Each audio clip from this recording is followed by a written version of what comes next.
लाल जोड़े में दिव्या बहुत खूबसूरत लग रही थी। उसका दिल ज़ोरों से धड़क रहा था। बस कुछ देर और फिर वो ऋषभ की होगी, ये सोच सोच कर वो खुश हो रही थी। वो कब से तैयार बैठी ये सोच रही थी कि जल्दी से ये वक्त बीते और वो ऋषभ के साथ मंडप में हो। ऋषभ क्रीम कलर के शेरवानी में किसी राजकुमार की तरह लग रहा था। उसके सभी फ्रेंड्स उसे छेड़ रहे थे ये बोलकर कि आज तो लड़कियां उसको देखते ही बेहोश हो जाएंगी।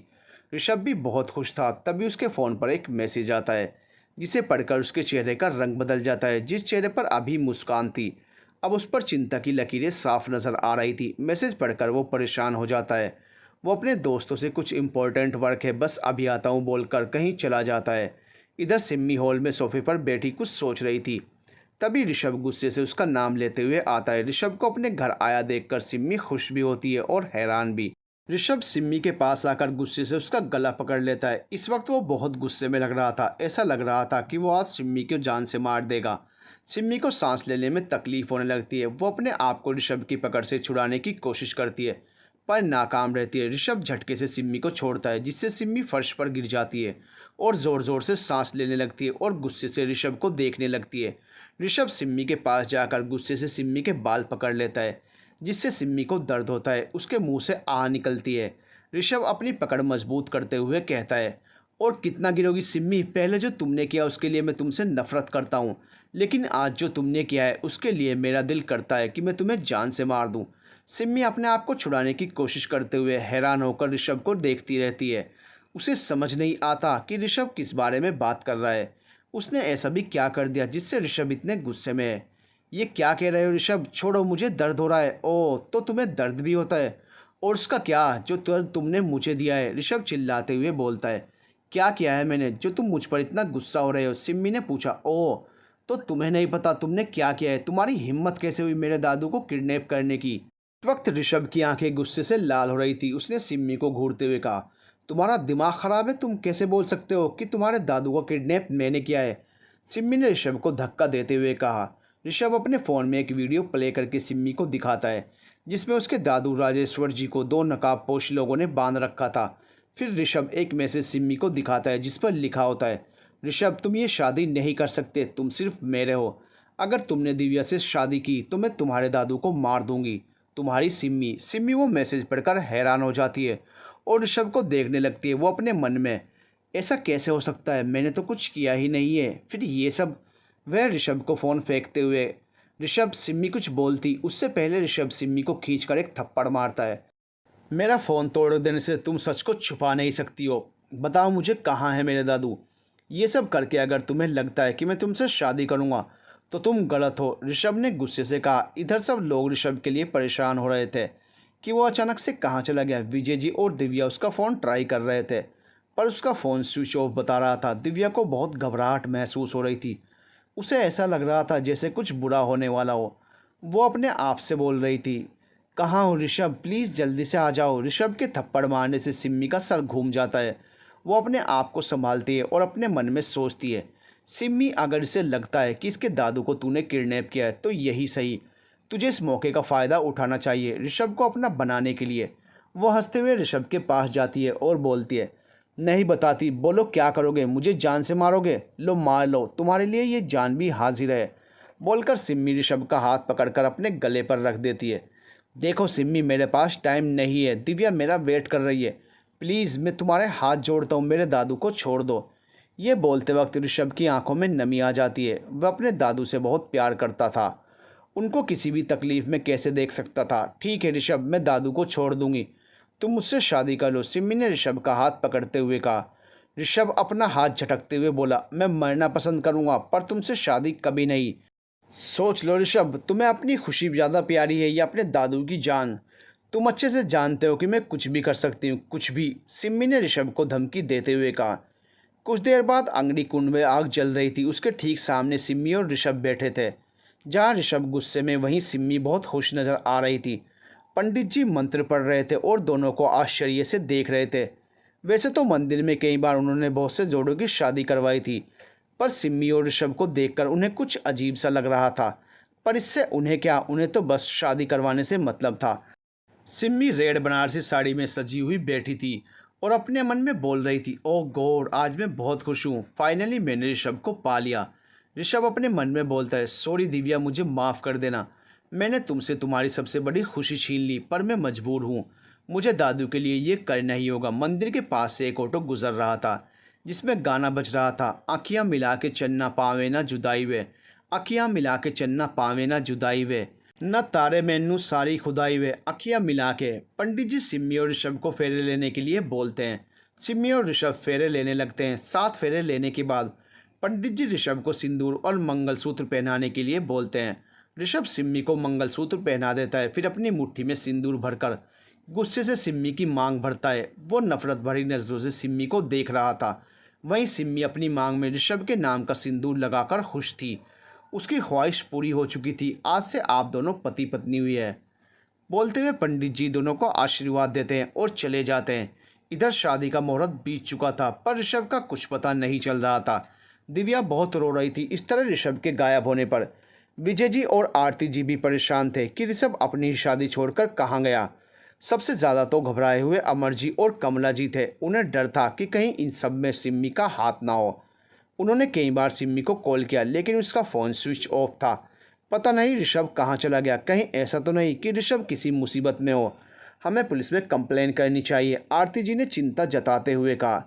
दिव्या वहीं चुपचाप उदास सी खड़ी थी। तभी उसकी नज़र सामने से आते ऋषभ पर पड़ती है। वो खुश हो जाती है। ऋषभ, वो ज़ोर से बोलती है। सभी लोग गेट की तरफ देखते हैं। ऋषभ को सही सलामत देखकर सब चैन की सांस लेते हैं। कोई कुछ बोलता तब तक सबकी नज़र ऋषभ के पीछे आती सिम्मी पर पड़ती है। रेड साड़ी, हाथों में लाल चूड़ा, गले में मंगलसूत्र, मांग में फैला हुआ सिंदूर, जो गवाही दे रहा था कि अब वो शादीशुदा है। सब हैरान होकर उन दोनों को देखने लगते हैं। दिव्या तो ये देखकर लड़खड़ा जाती है। अंजना जी आकर दिव्या को संभालती हैं। अमर जी और कमला जी को तो सदमा लग जाता है सिम्मी को इस रूप में देखकर।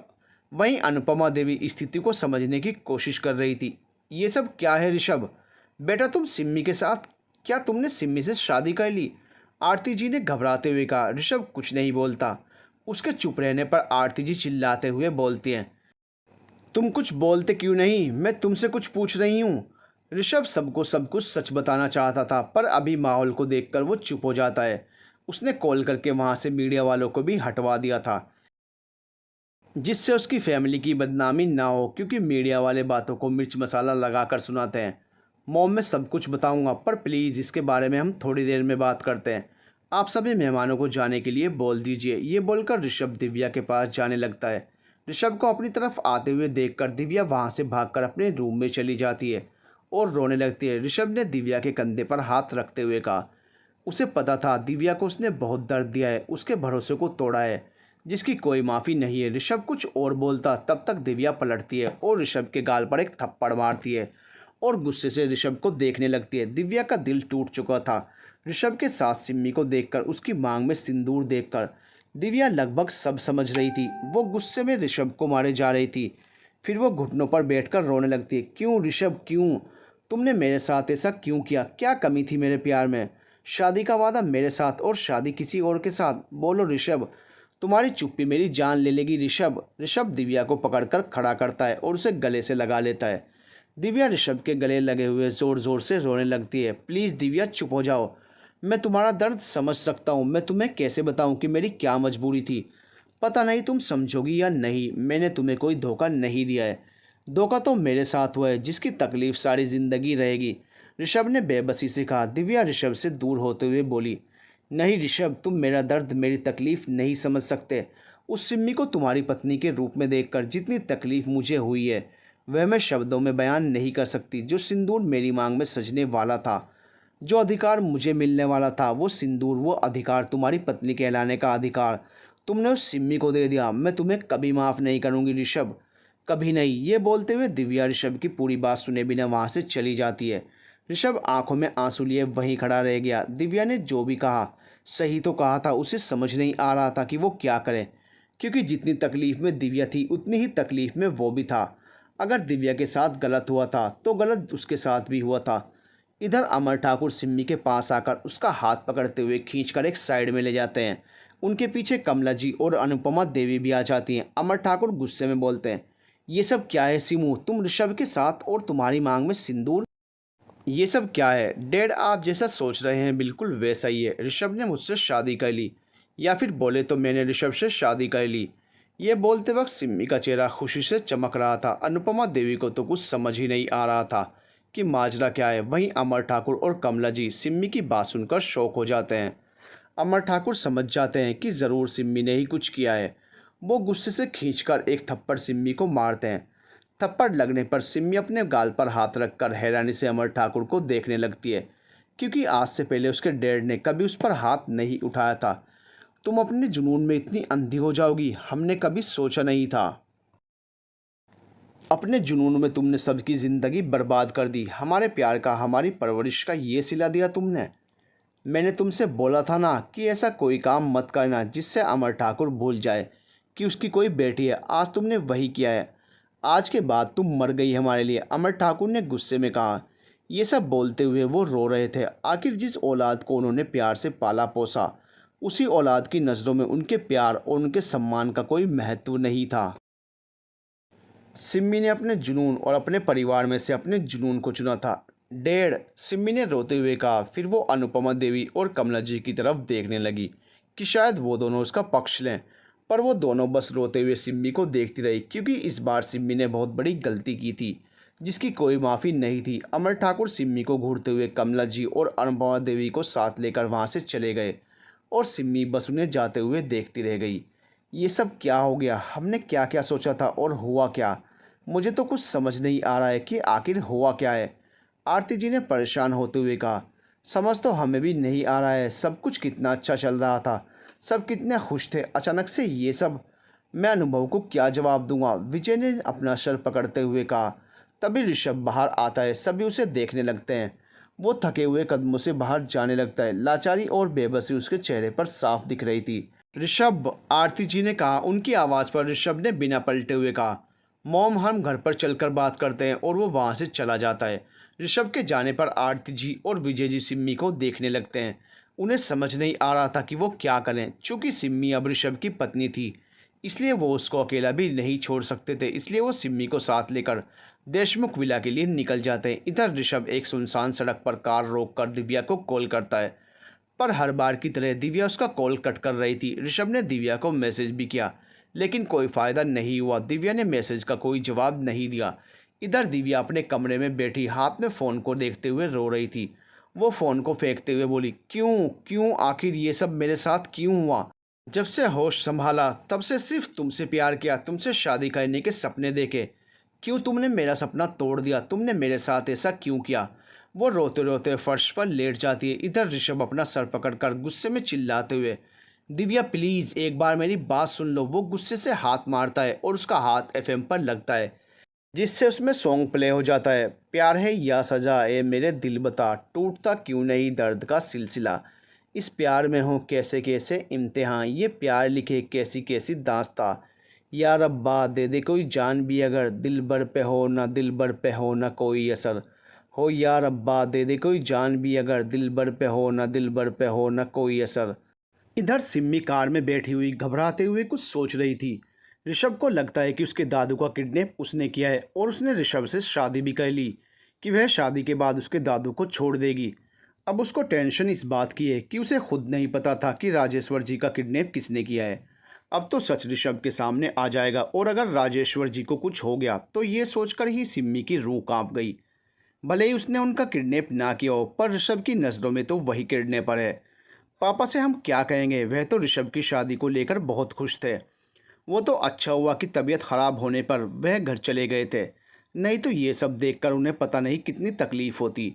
आरती जी ने विजय जी को देखते हुए कहा। आरती जी की बात सुनकर सिम्मी अपनी सोच से बाहर आती है और ख़ुद को तैयार करती है आगे आने वाली परिस्थिति के लिए। उसे पता था उसने जो किया है उसके बाद उसका आगे का सफ़र बहुत मुश्किल भरा होने वाला है। थोड़ी ही देर में सभी देशमुख विला में पहुंच जाते हैं। आरती जी और विजय जी अंदर हॉल में जाकर सोफे पर बैठ जाते हैं। सिम्मी वहीं खड़ी घर को देख रही थी जिसे दुल्हन की तरह सजाया गया था। काकी, आरती जी ने सर्वेंट को आवाज़ देते हुए कहा। जी मैडम, बोलते हुए एक सर्वेंट आकर उनके सामने खड़ी हो गई। इसको ऋषभ के कमरे में ले जाओ और इसे जो भी चाहिए होगा दे देना, आरती जी ने सिम्मी की तरफ इशारा करते हुए कहा। जी मैडम बोलकर काकी सिम्मी को लेकर ऋषभ के कमरे की तरफ चली जाती हैं। तुम्हें नहीं लगता हमें एक बार ऋषभ से बात कर लेनी चाहिए? कि इस शादी की वजह क्या है। तुमने बिना कुछ जाने इस लड़की को ऋषभ के कमरे में भेज दिया। विजय जी ने थोड़ी नाराज़गी से कहा। वजह चाहे जो भी हो, फिलहाल तो ऋषभ से बात करने पर पता चलेगा, लेकिन हम इस सच्चाई को झुठला नहीं सकते कि वो लड़की ऋषभ की पत्नी है।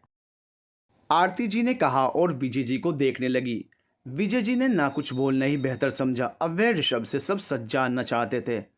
वह आरती जी के साथ अपने कमरे में चले गए, इस बात से बेखबर कि राजेश्वर जी घर पर हैं या नहीं। काकी सिम्मी को ऋषभ के कमरे में छोड़कर चली जाती हैं। उन्होंने सिम्मी से पूछा था कि कुछ चाहिए, जिस पर सिम्मी ने उन्हें मना कर दिया था। सिम्मी ध्यान से कमरे को देखती है। पूरा कमरा बहुत ही खूबसूरती से सजाया गया था। उसकी नज़र बेड पर जाती है। उसे भी फूलों से सजा रखा था। बेड के बीचों बीच गुलाब की पंखुड़ियों से दिल बनाया गया था। ये सब देखकर सिम्मी खुश हो जाती है। वो अपने आप से बोलती है, आज से तुम पर और तुम्हारे कमरे पर, तुम्हारी हर चीज़ पर सिर्फ मेरा हक है ऋषभ। भले ही ये कमरा तुम्हारे और दिव्या के लिए सजाया गया था, लेकिन देखो ये सब मेरी किस्मत में था। ये सोचकर वो मन ही मन हंसने लगती है। उसके बाद वो किसी को कॉल करती है और कुछ बोलकर कॉल कट कर देती है। इधर अमर ठाकुर चुपचाप निराश से सोफे पर बैठे हुए थे। उनके ठीक सामने कमला जी और अनुपमा देवी बैठी हुई हैं। अनुपमा देवी गुस्से से उन्हें घूर रही हैं। अब तुम दोनों मुझे बताओगे कि ये सब क्या है और कब से चल रहा है। अमर ठाकुर एक नज़र कमला जी को देखते हैं, उसके बाद उन्हें सब कुछ बता देते हैं।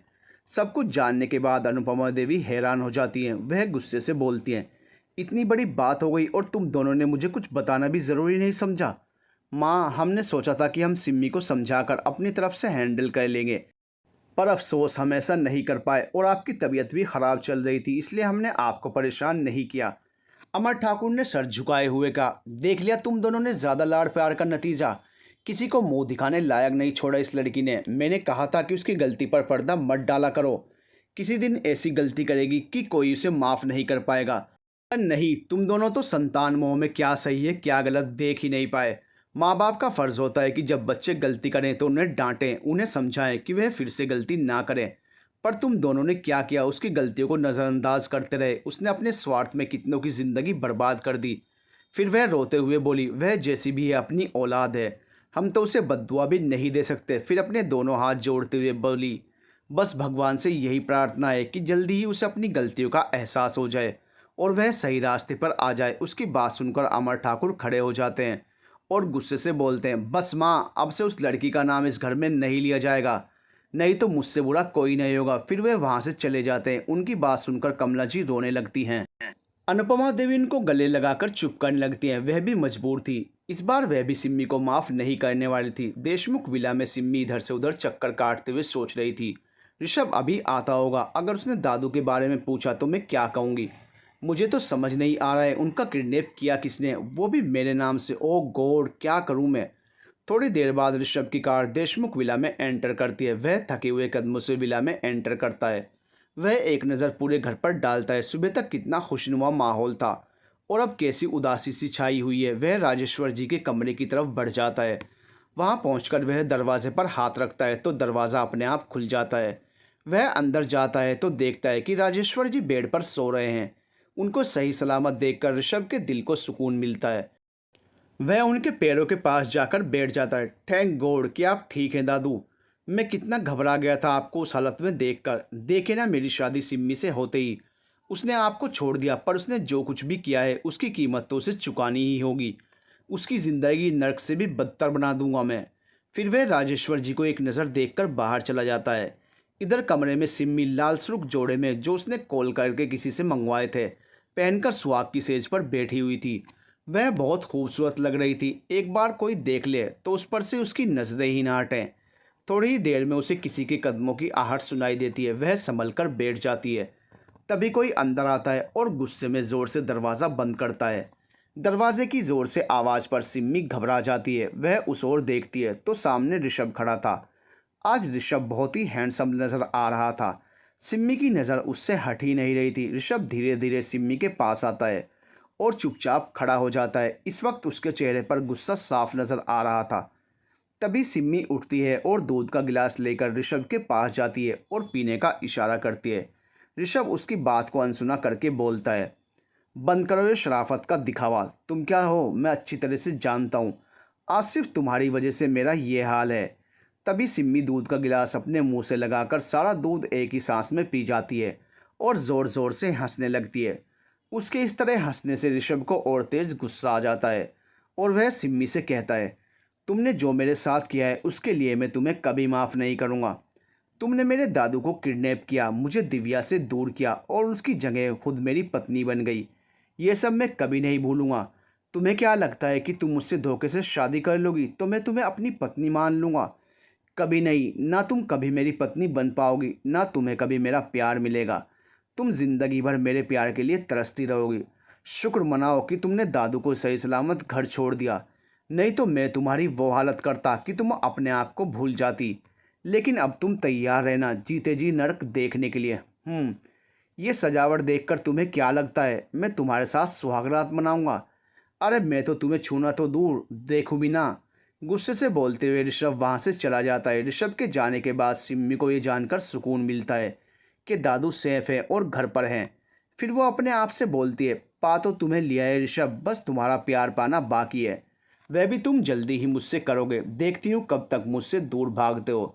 फिर वह ज़ोर ज़ोर से हंसने लगती है और गुस्से में बोलती है, दुनिया की कोई ताकत तुम्हें मुझसे अलग नहीं कर सकती, क्योंकि तुम इश्क नहीं मेरा जुनून हो। उसके बाद वो बाथरूम में फ़्रेश होने चली जाती है और थोड़ी देर में ही फ्रेश होकर जाकर बेड पर सो जाती है। ऋषभ स्टडी रूम में सोफे पर लेटा हुआ दिव्या के बारे में सोच रहा था। उसकी आंखों के सामने बार बार दिव्या का आंसुओं से भीगा हुआ चेहरा आ रहा था। कितनी टूट गई थी वो, कितना दर्द था उसके चेहरे पर। वो कैसे उसे अपनी सच्चाई का यकीन दिलाएगा अब जब उसकी शादी सिम्मी से हो गई है। तो वह चाहकर भी दिव्या के लिए कुछ नहीं कर सकता। उसे पता है सिम्मी के साथ उसका कोई फ्यूचर नहीं है। सिम्मी के बारे में सोचने पर उसका मन घृणा से भर गया।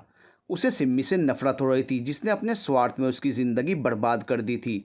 बहुत देर तक सोचते सोचते ऋषभ को भी नींद आ गई। वहीं दूसरी तरफ कोई ऋषभ की शादी सिम्मी से होने पर बहुत गुस्से में था। वह गुस्से में राजेश्वर जी को जान से मारना चाहता था, पर इससे ऋषभ को तकलीफ होगी, इसलिए उसने एक भी सबूत छोड़े बिना राजेश्वर जी को सही सलामत घर छोड़ दिया। अब वह सही वक्त का इंतज़ार कर रहा था अपनी मंजिल को पाने के लिए। अगले दिन सिम्मी सबकी नींद हराम करके खुद चैन की नींद सो रही थी। ऋषभ जब कमरे में आया सिम्मी को चैन से सोते हुए देखकर उसे बहुत गुस्सा आया। वह अपने मन में बोला, ये देखो महारानी को सबकी ज़िंदगी बर्बाद करके चैन से सो रही है। फिर वह बाथरूम में चला जाता है फ्रेश होने के बाद जब वह बाहर आता है तो उसके हाथ में पानी से भरी हुई बाल्टी थी। वह एक नज़र सिम्मी को देखता है और बाल्टी का पानी सिम्मी पर फेंक देता है। बाढ़ आ गई, भागो भागो, बाढ़ आ गई बोलते हुए सिम्मी झट से उठकर बैठ जाती है। फिर वह सामने खड़े ऋषभ को देखती है और उसके हाथ में बाल्टी को। फिर अपने आप को उसे सब समझ आ जाता है। वह गुस्से से ऋषभ को घूरते हुए बोलती है, ये क्या बेहुदा हरकत है ऋषभ, ऐसे भी कोई किसी को उठाता है क्या? तुम्हारी वजह से मेरी नींद खराब हो गई ऋषभ। ऋषभ सिम्मी को घूरते हुए बोलता है, welcome to the hell mrs Simmi Deshmukh. अभी तो ये बस शुरुआत है, तुम बस देखती जाओ मैं तुम्हारे साथ क्या क्या करता हूँ। सिम्मी ने गुस्से से कहा, लेकिन ऋषभ उसे देखकर हंसते हुए वहाँ से चला जाता है। सिम्मी गुस्से में एक बार बेड को देखती है जो कि गीला हो चुका था। फिर वह पैर पटकते हुए फ्रेश होने बाथरूम में चली जाती है। ऋषभ राजेश्वर जी के रूम में जाता है तो देखता है कि वह सोफे पर बैठकर न्यूज़पेपर पढ़ रहे हैं। दादू आप कैसे हैं? आपकी तबीयत तो ठीक है ना? दादू कल आपके साथ क्या हुआ था, आपको कुछ याद है? ऋषभ बेटा पहले तो तुम यहाँ मेरे पास आराम से बैठो और लंबी सांस लो। एक ही साथ इतने सवाल, तुम चिंता मत करो बेटा, मैं ठीक हूँ। राजेश्वर जी ने कहा, दादू पहले आप बताइए कल आपके साथ क्या हुआ था, आप घर कैसे आए, कौन छोड़ गया आपको? ऋषभ ने परेशान होते हुए कहा, बेटा कल अचानक से मेरी तबीयत ख़राब हो गई थी, इसलिए मैं ड्राइवर के साथ घर के लिए निकल गया। रास्ते में पता नहीं क्या हुआ, मैं शायद सो गया, जब उठा तो अपने कमरे में था। राजेश्वर जी ने दिमाग पर जोर डालते हुए कहा। फिर वह ऋषभ के चेहरे की तरफ देखते हैं जिस पर परेशानी साफ झलक रही थी। वह चिंतित होते हुए कहते हैं, क्या हुआ ऋषभ, कोई बात है क्या बेटा, तुम इतने परेशान क्यों हो? ऋषभ अपने चेहरे पर झूठी मुस्कान लाते हुए कहता है, कुछ नहीं दादू, बस आपके लिए परेशान था। आप तो जानते हैं ना कि मैं आपसे कितना प्यार करता हूँ। ऋषभ की बात पर राजेश्वर जी मुस्कुरा देते हैं। वह ऋषभ के गाल पर हाथ रखते हुए कहते हैं, तुम्हारे दादू भी तुमसे बहुत प्यार करते हैं। फिर बात को पलटते हुए कहते हैं, अच्छा बेटा बहू उठ गई क्या? मैं तो तुम्हें और दिव्या को आशीर्वाद भी नहीं दे पाया। राजेश्वर जी की बात सुनकर ऋषभ के चेहरे पर दर्द उभर आता है। वह झूठी मुस्कान लिए कहता है, दादू अभी आप आराम करिए, उससे तो आप बाद में भी मिल लेंगे। वह उससे और कुछ ना पूछे, इसलिए वह काम का बहाना बनाकर वहाँ से निकल जाता है। राजेश्वर जी के कमरे से बाहर आने के बाद ऋषभ सोचता है, यह लड़की बहुत शातिर है, एक भी सबूत नहीं है इसके खिलाफ। मुझे जल्द से जल्द सिम्मी से छुटकारा पाना होगा, नहीं तो अपने जुनून में वह किसी को भी नुकसान पहुंचा सकती है। पर मैं दादू को कैसे बताऊं कि मेरी शादी दिव्या से नहीं सिम्मी से हुई है। उनको कितनी तकलीफ होगी वजह जानकर ऋषभ अपनी सोच में गुम था। तभी उसे आरती जी की आवाज़ सुनाई देती है जो उसे बुला रही थी। ऋषभ सामने देखता है, उसके मॉम डैड खड़े उसे गुस्से से घूर रहे थे। थोड़ी ही देर में वह तीनों स्टडी रूम में थे। अब हमें सिर्फ सच सुनना है ऋषभ, आखिर ऐसी कौन सी वजह है जिसके चलते तुमने दिव्या को धोखा दिया? तुमने एक बार भी हमारे बारे में नहीं सोचा, विजय जी बोलते हैं। ऋषभ थोड़ी देर चुप रहता है, फिर बोलता है, वजह सिम्मी है डैड, उसके जुनून ने मुझे बर्बाद कर दिया डैड। यह बोलकर ऋषभ रोने लगता है। विजय जी और आरती जी हैरान होकर ऋषभ को देख रहे थे, क्योंकि आज से पहले उन्होंने उसे इतनी तकलीफ में नहीं देखा था जितनी तकलीफ में ऋषभ आज था। आरती जी जाकर ऋषभ को गले से लगा लेती हैं। उसके बाद ऋषभ उन्हें सब कुछ बता देता है कि कैसे उसने राजेश्वर जी का किडनैप किया, उन्हें जान से मारने की धमकी देकर उससे शादी की। ऋषभ उन्हें सब बता देता है, सिर्फ ये बात छोड़कर कि सिम्मी ने उसे नशे की दवा देकर उसे हासिल करने के लिए उसका फ़ायदा उठाया। सिम्मी को भले ही उसकी इज्जत की कोई परवाह नहीं थी, पर उसे एक लड़की की इज्जत और मान सम्मान करना आता था। ऋषभ की बात सुनकर आरती जी और विजय जी दोनों का ही गुस्से से बुरा हाल था। उन्हें यकीन नहीं हो रहा था कि कोई लड़की प्यार में इतनी पागल हो सकती है कि किसी की जान लेने को भी तैयार हो जाए। उस लड़की की इतनी हिम्मत कि वो विजय देशमुख के बाप को किडनैप करे, उसके बेटे की ज़िंदगी बर्बाद करे। उसका तो मैं वो हाल करूँगा कि वो ज़िंदगी भर नहीं भूलेगी। विजय जी ने गुस्से में चिल्लाते हुए कहा और गुस्से से वहाँ से जाने लगे। नहीं डैड, आप कुछ नहीं करेंगे, उसने जो किया है उसकी सज़ा तो उसे मिलेगी, पर इस वक्त हमें जोश से नहीं होश से काम लेना है। वह बहुत शातिर है, हमारे पास उसके खिलाफ़ कोई सबूत नहीं है, उसे मैं अपने हिसाब से हैंडल करना चाहता हूँ। फिर हमें दादू के बारे में भी सोचना है, इन सब में उन्हें तकलीफ़ नहीं होनी चाहिए, मैं बर्दाश्त नहीं कर पाऊँगा, ऋषभ ने विजय जी से कहा। पर ऋषभ, आरती जी ने कहा, प्लीज़ मॉम, ऋषभ ने उनसे रिक्वेस्ट करते हुए कहा और वहाँ से चला गया। ऋषभ के जाने के बाद आरती जी और विजय जी एक दूसरे को देखते हैं। उनकी नज़रों में सिम्मी के लिए गुस्सा साफ नज़र आ रहा था। सिम्मी शीशे के सामने खड़ी थी, रेड कलर के वन पीस शॉर्ट ड्रेस, हाथों में रेड चूड़ियाँ, होठों पर रेड लिपस्टिक, गले में मंगलसूत्र, मांग में सिंदूर। वह खुद को आईने में निहारे जा रही थी। तभी गेट खोलकर आरती जी अंदर आती हैं, जो कि बहुत गुस्से में थी। वह सिम्मी को देखती हैं और उसके पास जाकर उसका हाथ पकड़कर अपनी तरफ घुमाती हैं और खींचकर एक थप्पड़ मारती हैं। सिम्मी अचानक लगे इस थप्पड़ से लड़खड़ा जाती है। वह अपने गाल पर हाथ रखकर आरती जी को देखने लगती है। तुझे क्या लगा तुम मेरे बेटे की ज़िंदगी बर्बाद कर देगी और हम चुपचाप बैठे रहेंगे? तुझे तो मैं इस घर में रहने नहीं दूंगी। फिर वह सिम्मी का हाथ पकड़कर खींचकर ले जाने लगती है। सिम्मी अपना हाथ झटकते हुए कहती है, सासू माँ, ये आप क्या कर रही हैं? मैं आपकी बहू हूँ, कोई अपनी बहू के साथ ऐसा करता है क्या? कौन सी बहू, कैसी बहू? मैं तुझे अपनी बहू नहीं मानती, मेरी बहू सिर्फ दिव्या हो सकती है, तुझ जैसी गिरी हुई लड़की नहीं। आरती जी ने चिल्लाते हुए कहा, आपके मानने या ना मानने से क्या होता है, सच्चाई यही है कि मैं ऋषभ की पत्नी हूँ। फिर वह अपना गाल सहलाते हुए कहती है, यह आपने अच्छा नहीं किया सासू मोम, आपको पता है ना बहू पर हाथ उठाने की क्या सज़ा होती है। आप तो खुद एनजीओ चलाती हैं, क्या होगा अगर कल की ब्रेकिंग न्यूज़ हो, मिसेज आरती देशमुख ने अपनी बहू को क्या प्रताड़ित, उस पर हाथ उठाया, क्या इज्जत रह जाएगी आपकी सबकी नज़रों में? सिम्मी ने आरती जी के चारों तरफ घूमते हुए कहा, तुमसे और उम्मीद भी क्या की जा सकती है? ऋषभ ने अंदर आते हुए कहा। उसने आरती जी और सिम्मी की सारी बातें सुन ली थी। वह आरती जी को उनके रूम में जाने के लिए बोलता है। फिर वह सिम्मी को घूरते हुए कहता है, ये क्या तरीका था मेरी मोम से बात करने का, और जो तुम्हारी मोम ने किया क्या वो सही था? सिम्मी ने ऋषभ को घूरते हुए कहा। सिम्मी की बात सुनकर ऋषभ ज़ोर ज़ोर से हंसने लगता है। तुम्हारे मुंह से ये सही गलत की बातें अच्छी नहीं लगती हैं। जिसने खुद इतनी गलतियां की हो वह दूसरे को सही का पाठ पढ़ा रही है। सही और गलत का मुझे नहीं पता है, मुझे तो सिर्फ इतना पता है कि मैं तुमसे बहुत प्यार करती हूँ। वो कहते हैं ना, प्यार और जंग में सब जायज़ है, तो बस मैंने तुम्हें पाने के लिए गलत का रास्ता चुना।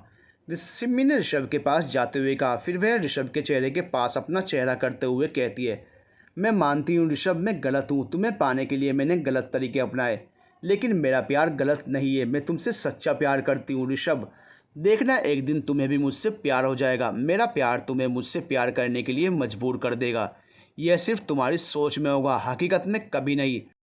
मैं तुमसे नफरत करता हूँ, सिर्फ नफरत, ऋषभ ने गुस्से से कहा। मैं तुम्हारी नफरत को एक दिन प्यार में बदल दूंगी ऋषभ, सिम्मी ने ऋषभ की आंखों में देखते हुए कहा। ऋषभ सिम्मी की आंखों में इश्क का जुनून साफ देख रहा था। सिम्मी का उसके करीब आना उसे असहज कर रहा था। वह सिम्मी से दूरी बना लेता है और उसे घूरते हुए वहाँ से चला जाता है। सिम्मी अपने मन में बोलती है, तुम्हें पाने के लिए मैंने अपना सब कुछ खो दिया ऋषभ, अब इतना कुछ होने के बाद मैं तुम्हें नहीं खो सकती। सिम्मी रेडी होकर नीचे आती है तो उस वक्त सभी डाइनिंग टेबल पर बैठकर नाश्ता कर रहे थे। वो एक नज़र सबको देखती है जिन्हें उसके वहाँ होने से कोई फ़र्क नहीं पड़ रहा था। वह राजेश्वर जी के पास जाती है और उनके पैर छूते हुए बोलती है, प्रणाम दादू, आज इस घर में मेरा पहला दिन है, मुझे आशीर्वाद दीजिए। राजेश्वर जी हैरान होकर सिम्मी को देखने लगते हैं। शक्ल और पहनावे से वह एक नई नवेली दुल्हन लग रही थी। उन्होंने सिम्मी से पूछा, बेटा आप कौन, मैंने पहचाना नहीं। आरती जी और विजय जी परेशान से कभी सिम्मी को देख रहे थे, कभी राजेश्वर जी को, क्योंकि अभी तक उन्होंने ऋषभ की शादी का सच राजेश्वर जी को नहीं बताया था। उन्हें मन ही मन सिम्मी पर बहुत गुस्सा आ रहा था। दादू, मैं आपकी बहू ऋषभ की पत्नी सिम्मी। सिम्मी की बात सुनकर राजेश्वर जी को गहरा धक्का लगता है। उनके हाथ में पकड़ा हुआ चम्मच प्लेट में गिर जाता है। वह हैरान होकर आरती और विजय को देखने लगते हैं, फिर सिम्मी को देखते हुए बोलते हैं, ये क्या मजाक है, तुम जानती भी हो तुम क्या बोल रही हो। मेरे ऋषभ की शादी दिव्या से हुई है, समझी तुम।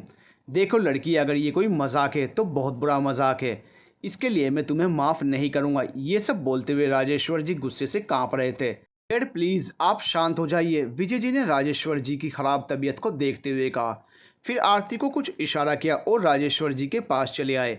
डैड आपकी तबीयत ठीक नहीं है, आप अपने रूम में चलिए। नहीं विजय, ये सब क्या है, ये लड़की जो बोल रही है क्या वो सच है। राजेश्वर जी ने विजय जी और आरती जी को देखते हुए कहा। डैड आप अपने रूम में चलिए, हम आपको वहीं सब कुछ बताते हैं, आरती ने राजेश्वर जी के पास आते हुए कहा। फिर उनको अपने साथ लेकर उनके रूम की तरफ बढ़ गई।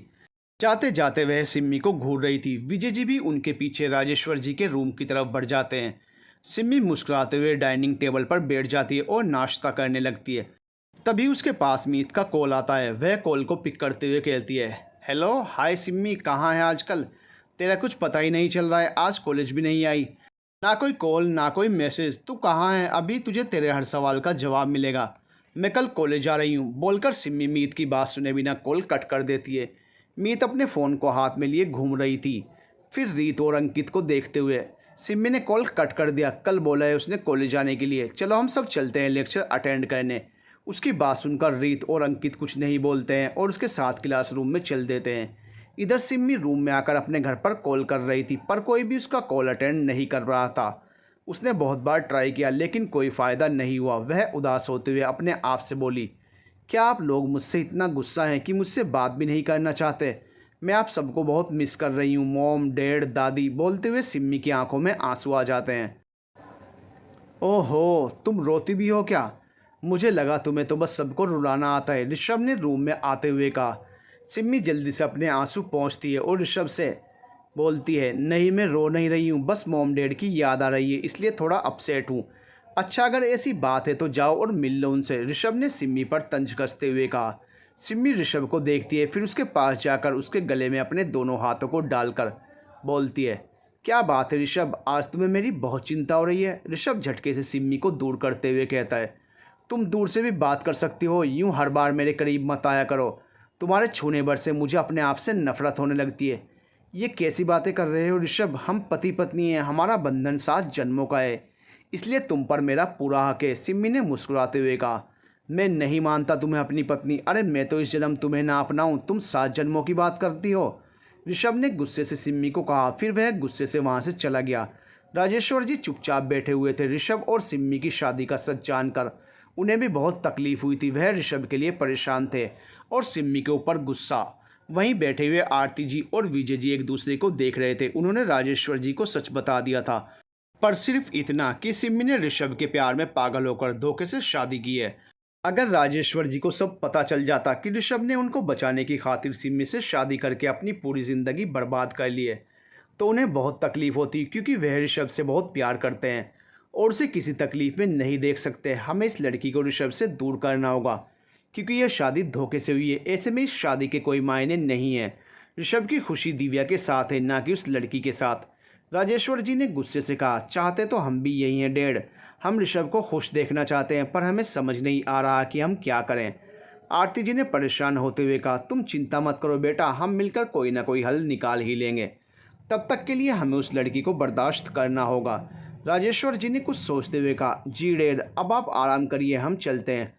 आरती जी ने कहा और विजय जी के साथ वहाँ से चली गई। इधर ऋषभ दिव्या के घर जाता है उससे मिलने के लिए, क्योंकि कल से दिव्या ने एक बार भी उससे बात नहीं की थी।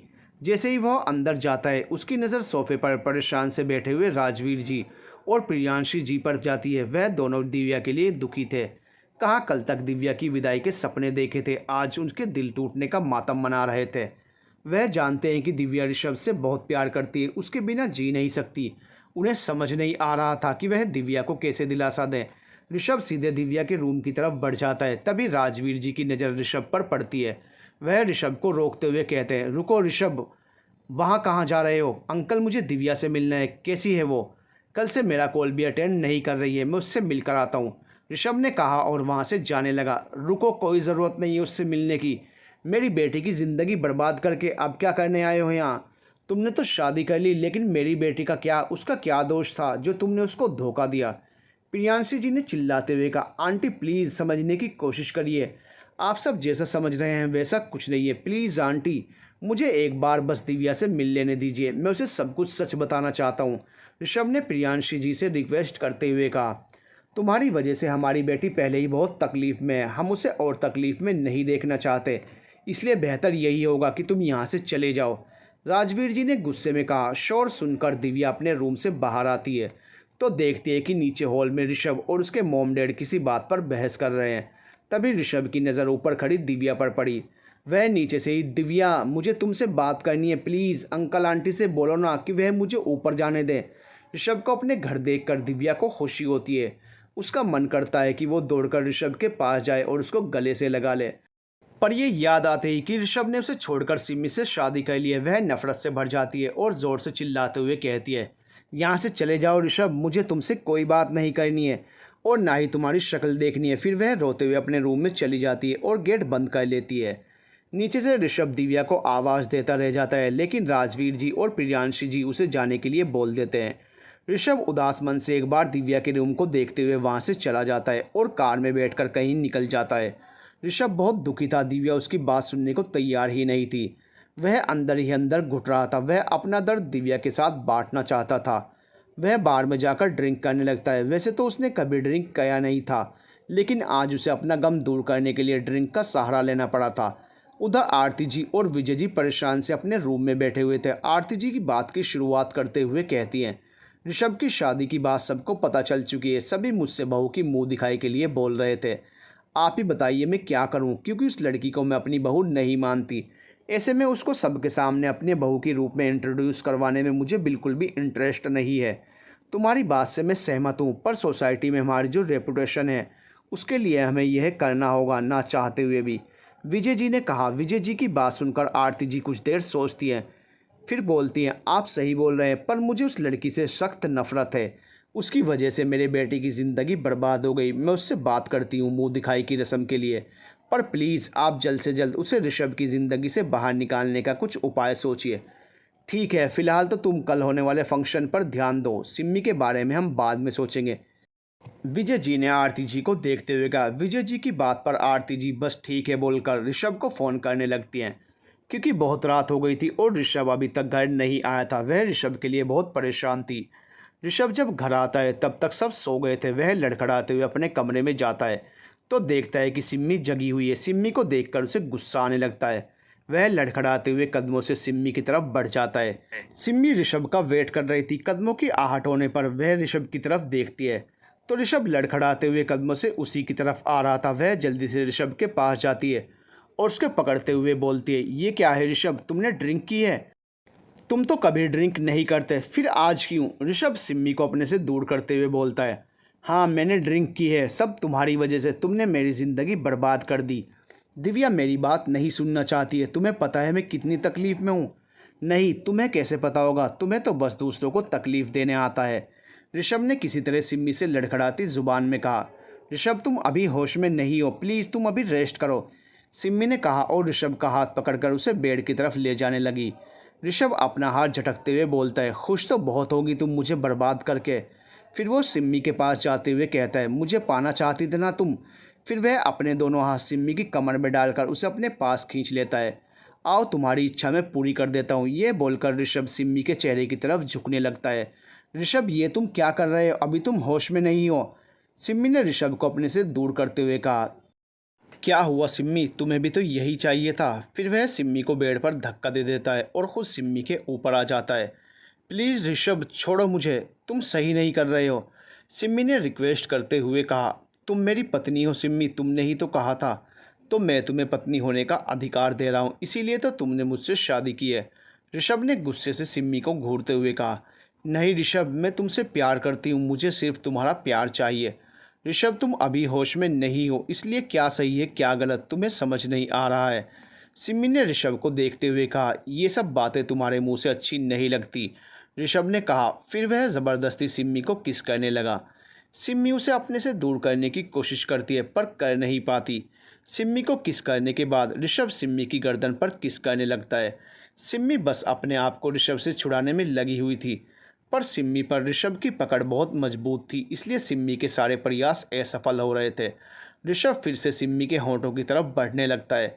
तभी सिम्मी रोने लगती है और रोते हुए बोलती है, प्लीज़ ऋषभ। ऋषभ एक नज़र सिम्मी को देखता है और झटके से उठ जाता है। सिम्मी बेड पर लेटी हुई रो रही थी। वह गुस्से से सिम्मी का हाथ पकड़कर उसे खड़ी करता है और कहता है, क्यों तकलीफ़ हुई ना, ऐसी तकलीफ़ से तुम रोज़ गुजरोगी जैसे आज तुम्हें तकलीफ़ हुई है। ऐसे ही मुझे भी उस दिन तकलीफ़ हुई थी जिसका दर्द आज भी है। मैं बस तुम्हें अपनी तकलीफ़ का एहसास करवाना चाहता था, ऋषभ ने सिम्मी को घूरते हुए कहा। सिम्मी रोते हुए ऋषभ को देख रही थी। सच तो कहा था ऋषभ ने। वह रोते हुए ही ऋषभ से, सॉरी ऋषभ, मैं तुमसे प्यार करती हूँ, इसलिए तुम्हें पाने के लिए मैंने गलत रास्ता अपनाया, पर मैं सिर्फ तुमसे प्यार के बदले प्यार चाहती हूँ और कुछ नहीं। मेरा प्यार तुम्हें कभी नहीं मिलेगा सिम्मी, मेरा दिल कभी तुम्हारे लिए नहीं धड़केगा। मुझे नफ़रत है तुमसे, जब तुम मुझे अपनी इन आंखों से देखती हो मुझे नफ़रत होती है तुमसे। तुम्हारे पास आने पर तुमसे, तुम्हारी हर चीज़ से नफ़रत है मुझे, ऋषभ ने गुस्से से चिल्लाते हुए कहा। सिम्मी चुपचाप ऋषभ की बात सुन रही थी। फिर वह ऋषभ की आंखों में देखते हुए नम आंखों से बोलती है, पर मुझे तुमसे हमेशा मोहब्बत रहेगी ऋषभ, मेरी इन आंखों में तुम्हारा ही अक्स है। ऋषभ, देखना एक दिन तुम मेरी आंखों में अपने आप को देखने के लिए तड़पोगे। एक दिन तुम्हारा दिल मेरे लिए धड़केगा, पर कहीं ऐसा ना हो उस दिन बहुत देर हो जाए। सिम्मी को नहीं पता था कि यह सब उसने क्यों कहा, पर आज सिम्मी बहुत तकलीफ़ में थी, इसलिए जो दिल ने कहा उसने बोल दिया। ऐसा कभी नहीं होगा सिम्मी, तुम्हारे सपने में भी नहीं, ऋषभ ने सिम्मी को घूरते हुए कहा और वॉशरूम में चला गया। सिम्मी बेड पर बैठ जाती है और जो कुछ भी अभी हुआ उसके बारे में सोचने लगती है और सोचकर रोने लगती है। ऋषभ के करीब वो भी जाना चाहती थी, लेकिन इस तरह नहीं। वो बेड पर खुद में ही सिमटे हुए लेट जाती है और रोते रोते सो जाती है। ऋषभ जब फ्रेश होकर आता है तो उसकी नज़र सोती हुई सिम्मी पर गई। वह अपनी नज़र फेर कर जाकर सोफे पर लेट जाता है और थोड़ी देर में ही उसे भी नींद आ जाती है। अगले दिन सिम्मी अभी भी सोई हुई थी। अचानक वह घबराकर झटके से उठ जाती है। वह इस वक्त पसीने से भीगी हुई थी, उसकी सांसें बहुत तेज़ चल रही थी। कल जो भी हुआ उसे सपने में देखकर सिम्मी डर गई थी। वह एक नज़र पूरे रूम में दौड़ाती है, पर ऋषभ उसे कहीं नज़र नहीं आता। वह चैन की सांस लेती है और जल्दी से फ्रेश होने चली जाती है। थोड़ी ही देर में वो फ्रेश होकर आती है और जल्दी जल्दी रेडी होने लगती है, क्योंकि आज उसे कॉलेज जाना था। वह रेडी हो ही रही थी कि तभी गेट नॉक होता है और आरती जी अंदर आती हैं। आरती जी एक नज़र सिम्मी को देखती हैं और अपनी नज़रें फेरते हुए बोलती हैं, आज तुम्हारी बूदखाई की रस्म है, इसलिए कहीं जाने की ज़रूरत नहीं है। आरती जी की बात सुनकर पहले तो सिम्मी हैरान होती है कि कहीं उसने कुछ गलत तो नहीं सुन लिया। फिर मुस्कुराते हुए बोलती है, सासू मोम, इसका मतलब आपने मुझे अपनी बहू स्वीकार कर लिया है। वह खुशी से आरती जी के गले लग जाती है। आरती जी सिम्मी को अपने से दूर करते हुए कहती हैं, किसी गलतफहमी में मत रहो, मैं तुम्हें अपनी बहू नहीं मानती, ना ही कभी मानूंगी, पर इस वक्त चौका है उस पर ध्यान दो, शाम को फंक्शन है इसलिए टाइम पर रेडी हो जाना। सिम्मी आरती जी के गाल पर प्यार से किस करते हुए कहती है, कोई बात नहीं सासू मोम, वह वक्त जल्दी आएगा जब आप मुझे दिल से अपनी बहू मानेंगी। आरती जी अपना गाल को पोंछते हुए सिम्मी को घूर कर देखती हैं और वहाँ से चली जाती हैं। सिम्मी अपने आप से बोलती है, चल सीमू, आज तेरा कॉलेज जाना कैंसिल, चल अब रात को होने वाली पार्टी की तैयारी करते हैं। आज तुझे सबसे अलग दिखना है, जिससे ऋषभ की नज़र तुझ पर ठहर जाए। आरती जी ने ऋषभ को जब ये बताया कि शाम को उनकी शादी की रिसेप्शन पार्टी है जिसमें सभी को हम सिमी से इंट्रोड्यूस करवाएंगे, तो ये जानकर ऋषभ बहुत गुस्सा होता है और पार्टी में शामिल होने से मना कर देता है। मॉम, आप जानती है ना, मैं सिमी को अपनी पत्नी नहीं मानता। फिर आपने ऐसा क्यों सोचा? आप ये पार्टी कैंसिल कर दीजिए। ऋषभ ने गुस्से से कहा, बेटा हमारी मजबूरी है, तुम जानते हो कि सोसाइटी में हमारी कितनी इज्जत है। सबको तुम्हारी शादी की खबर है, ऐसे में उनको तुम्हारी शादी की रिसेप्शन पार्टी नहीं देने से वो सब क्या सोचेंगे? मॉम, आपको सोसाइटी की चिंता है, मेरी नहीं। कम से कम आप तो मुझे समझने की कोशिश करिए। ऋषभ ने आरती जी का हाथ पकड़ते हुए कहा, तुम्हारी माँ सही बोल रही हैं बेटा। आरती जी कुछ बोलती तभी राजेश्वर जी ने कहा। वे ऋषभ के पास आते हैं और उसके सर पर हाथ रखते हुए आगे बोलते हैं, कुछ प्रॉब्लम ऐसी होती हैं जिससे भागना नहीं चाहिए, उनका डटकर सामना करना चाहिए। तुम्हारी सिम्मी के साथ जो भी प्रॉब्लम है वह घर तक रहे तो ठीक है, वरना लोगों को मौका मिल जाएगा बातें बनाने का। इसलिए बेटा हम चाहते हैं कि तुम अपनी नफरत को साइड रखकर एक बार हम सब के बारे में सोचो। राजेश्वर जी की बातें सुनकर ऋषभ सोच में पड़ जाता है। उसके और सिम्मी के बीच जो नफरत की दीवार है, उसके चलते वह अपने परिवार की रेपुटेशन को ख़राब नहीं कर सकता था। इसलिए वो मन न होते हुए भी अपनी सहमति दे देता है। ऋषभ की सहमति मिलने के बाद आरती जी और विजय जी पार्टी की तैयारी शुरू करवा देते हैं। साथ ही साथ राजेश्वर जी का धन्यवाद भी करते हैं, क्योंकि उनकी वजह से ही ऋषभ ने हाँ कही थी। ऋषभ जब रूम में आता है तो देखता है कि सिम्मी रूम में नहीं है। तभी उसे वॉशरूम से गुनगुनाने की आवाज़ आती है। वह अपने आप से बोलता है, यहाँ मेरी ज़िंदगी में भूकंप लाकर ये गीत गुनगुनाई जा रही है। उसे सिम्मी पर बहुत गुस्सा आ रहा था। तभी उसकी नज़र बेड पर रखी हुई ड्रेस पर गई जो सिम्मी शाम को पहनने वाली थी। ऋषभ एक नज़र उस ड्रेस को देखता है और अचानक से कुटिलता से मुस्कुराते हुए जाकर वह ड्रेस उठा लेता है। उसके बाद वह सीज़र लेकर अपनी पूरी कलाकारी ड्रेस पर दिखा देता है। उस फटी हुई ड्रेस को देखकर ऋषभ अपने आप से बोलता है, तो मिस सिम्मी देशमुख, तुम्हें बहुत शौक है ना मेरी पत्नी कहलाने का। अब देखता हूँ कि तुम शाम को पार्टी में कैसे आती हो। उसके बाद वह उस ड्रेस को वापस बेड पर रखकर रूम से बाहर चला जाता है। उसके जाने के थोड़ी देर बाद सिम्मी फ्रेश होकर बाहर आती है। वह आईने में अपने आप को देखते हुए बोलती है, चल सिम्मी, अभी से रेडी होना स्टार्ट कर दे। तुझे आज स्पेशल दिखना है, उसके लिए टाइम तो लगेगा ना। उसके बाद वह अपनी ड्रेस बेड पर से उठाती है, लेकिन ये क्या, ड्रेस तो हर जगह से फटी हुई है। ड्रेस को फटी हुई हालत में देखकर सिम्मी की आंखें हैरानी से बड़ी हो जाती हैं। ओह गॉड, ये ड्रेस की हालत ऐसे कैसे हो गई? अभी तो थोड़ी देर पहले तक ठीक थी, अब मैं शाम को क्या पहनूंगी? कितनी मुश्किल से मुझे इतनी अच्छी ड्रेस मिली थी, पर मुझे ये समझ नहीं आ रहा ये किया किसने। तभी कुछ सोचकर बोलती है, ऋषभ। तभी ऋषभ वापस रूम में आता है। उसे देखकर सिम्मी गुस्से से उसके पास जाती है। ये तुमने किया है ना? सिमी वो फटी हुई ड्रेस ऋषभ को दिखाते हुए कहती है। अच्छा, और तुम्हें ऐसा क्यों लगता है ये मैंने किया है? ऋषभ ने सिमी को इग्नोर करते हुए कहा। देखो ऋषभ, मैं अच्छे से जानती हूँ ये तुमने ही किया है। जब जानती हो तो पूछ क्यों रही हो? ये तुमने क्यों किया ऋषभ? कितनी खूबसूरत ड्रेस थी, इतनी खूबसूरत ड्रेस का तुमने कबाड़ा कर दिया। तुम्हें पता है ना शाम को पार्टी है, अब मैं पार्टी में क्या पहन कर जाऊँगी? सिमी को ऋषभ की इस हरकत से गुस्सा आ रहा था। तुम नहीं जानती ये मैंने क्यों किया होगा, और वैसे भी कोई ज़रूरत नहीं है तुम्हें पार्टी में आने की। मैं तुम्हें एक पल भी अपने आसपास बर्दाश्त नहीं कर सकता। ऋषभ ने सिम्मी को घूरते हुए गुस्से से कहा, तुम भूल रहे हो ऋषभ, ये पार्टी मेरे लिए ही रखी गई है, तो जाहिर सी बात है पार्टी में मेरा होना ज़रूरी है। सिम्मी ने ऋषभ की आंखों में देखते हुए कहा, पर अब तो तुम पार्टी में आने से रही। ऋषभ ने कुटिलता से मुस्कुराते हुए कहा। सिम्मी ने घूरकर ऋषभ को देखा। तुम्हें तो मैं, सिम्मी कुछ और बोलती उससे पहले ऋषभ वहाँ से चला गया। ऋषभ के जाने के बाद सिम्मी ने घड़ी की तरफ देखा जिसमें 4 बज चुके थे। वह परेशान होते हुए बोली, अब इतनी जल्दी कोई अच्छी सी ड्रेस कहाँ से अरेंज करूँ? वह बेड पर बैठ जाती है और कुछ सोचने लगती है। ऋषभ को पता था कि दिव्या और उसकी फैमिली पार्टी में नहीं आएंगे, क्योंकि जो कुछ भी दिव्या के साथ हुआ उसके बाद उनका नाराज़ होना लाजमी था। ऋषभ ने एक मैसेज दिव्या को भेजा और कार में बैठकर कहीं निकल गया। दिव्या बेड पर चुपचाप लेटी हुई थी। तभी उसके फ़ोन पर मैसेज की ट्यून बजी। दिव्या ने फ़ोन हाथ में लेकर देखा तो ऋषभ का मैसेज था। दिव्या ने मैसेज ओपन किया तो लिखा था, दिव्या मैं जानता हूँ तुम मुझसे नाराज़ हो, मुझसे बात भी नहीं करना चाहती हो, पर प्लीज़ क्या एक बार तुम सच नहीं जानना चाहती हो? प्लीज़ दिव्या, मुझे एक मौका दो सच बताने का। दिव्या, अगर तुमने मुझसे सच्चा प्यार किया होगा तो तुम मुझसे मिलने के लिए आज शाम 5 बजे कॉफ़ी हाउस ज़रूर आओगी। मैसेज पढ़कर दिव्या अजीब कश्मकश में फंस जाती है। उसे समझ नहीं आता है कि वो क्या करे। उसका दिल ऋषभ से मिलने के लिए बोल रहा था, वहीं उसका दिमाग ऋषभ का दिया हुआ धोखा याद दिला रहा था। काफ़ी देर सोचने के बाद दिव्या ने अपने दिल की सुनी और ऋषभ को ओके का मैसेज भेज दिया। उसके बाद वह रेडी हुई और ऋषभ से मिलने जाने लगी। जाने से पहले उसने राजवीर जी और प्रियांशी जी को इन्फॉर्म किया।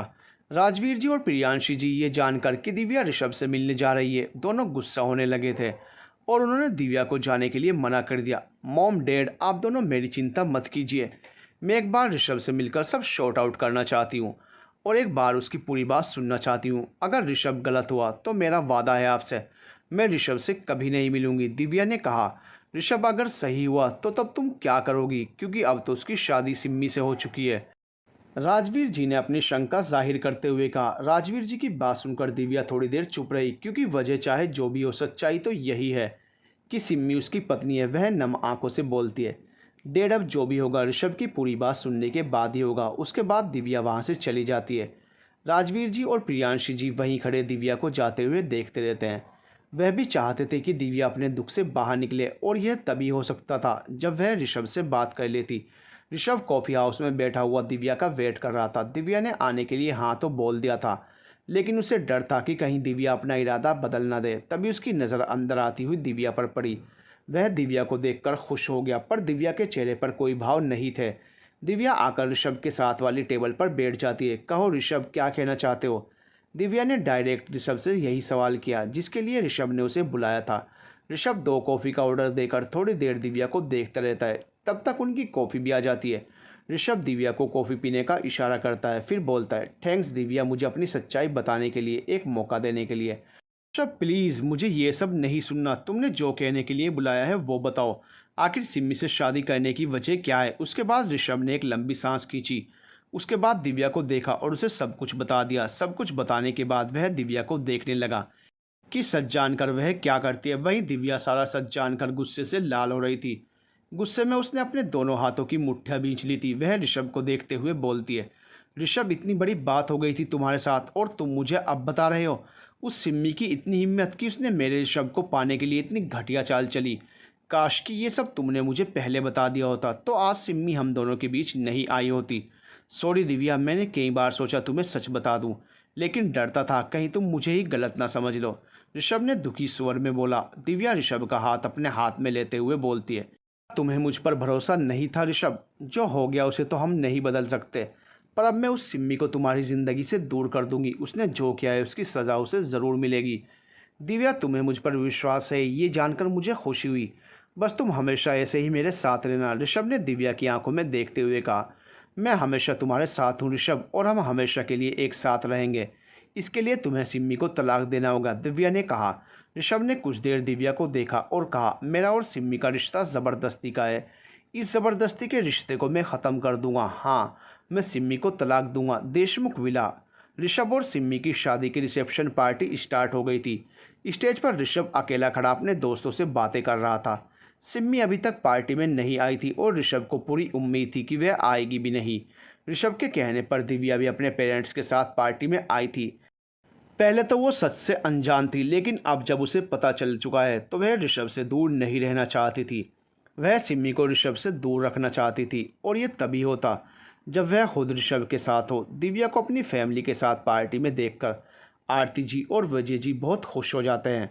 वह समझ जाते हैं कि दिव्या को सच पता चल चुका है। वो दिव्या राजवीर जी और प्रियांशी जी के पास जाते हैं। आप लोगों को यहाँ देखकर हमें बहुत खुशी हुई, आरती जी ने कहा।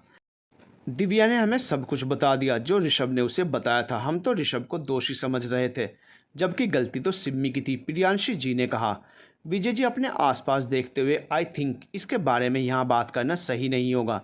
फिलहाल के लिए हमें खुश होने का दिखावा करना पड़ेगा। सिम्मी के बारे में हम इत्मीनान से बैठकर चर्चा करेंगे। सभी लोग सिम्मी के लिए पूछ रहे थे। आरती जी और विजय जी को समझ नहीं आ रहा था कि सिम्मी अभी तक आई क्यों नहीं। उन्होंने इसके बारे में ऋषभ से पूछा तो उसने भी इनकार में सर हिला दिया। तभी ऋषभ की नज़र सीढ़ी से नीचे उतरती हुई सिम्मी पर पड़ी।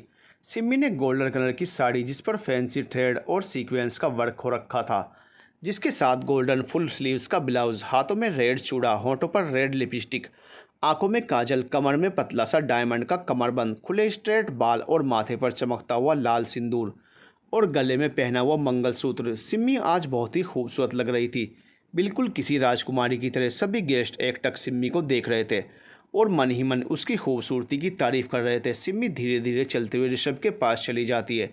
ऋषभ जो कब से सिम्मी को देख रहा था, उसके पास आते ही उसने अपनी नज़रें फेर ली। सिम्मी जाकर ऋषभ के बगल में खड़ी हो जाती है। उसके बाद विजय जी सिम्मी को अपनी बहू के रूप में सबसे इंट्रोड्यूस करवाते हैं।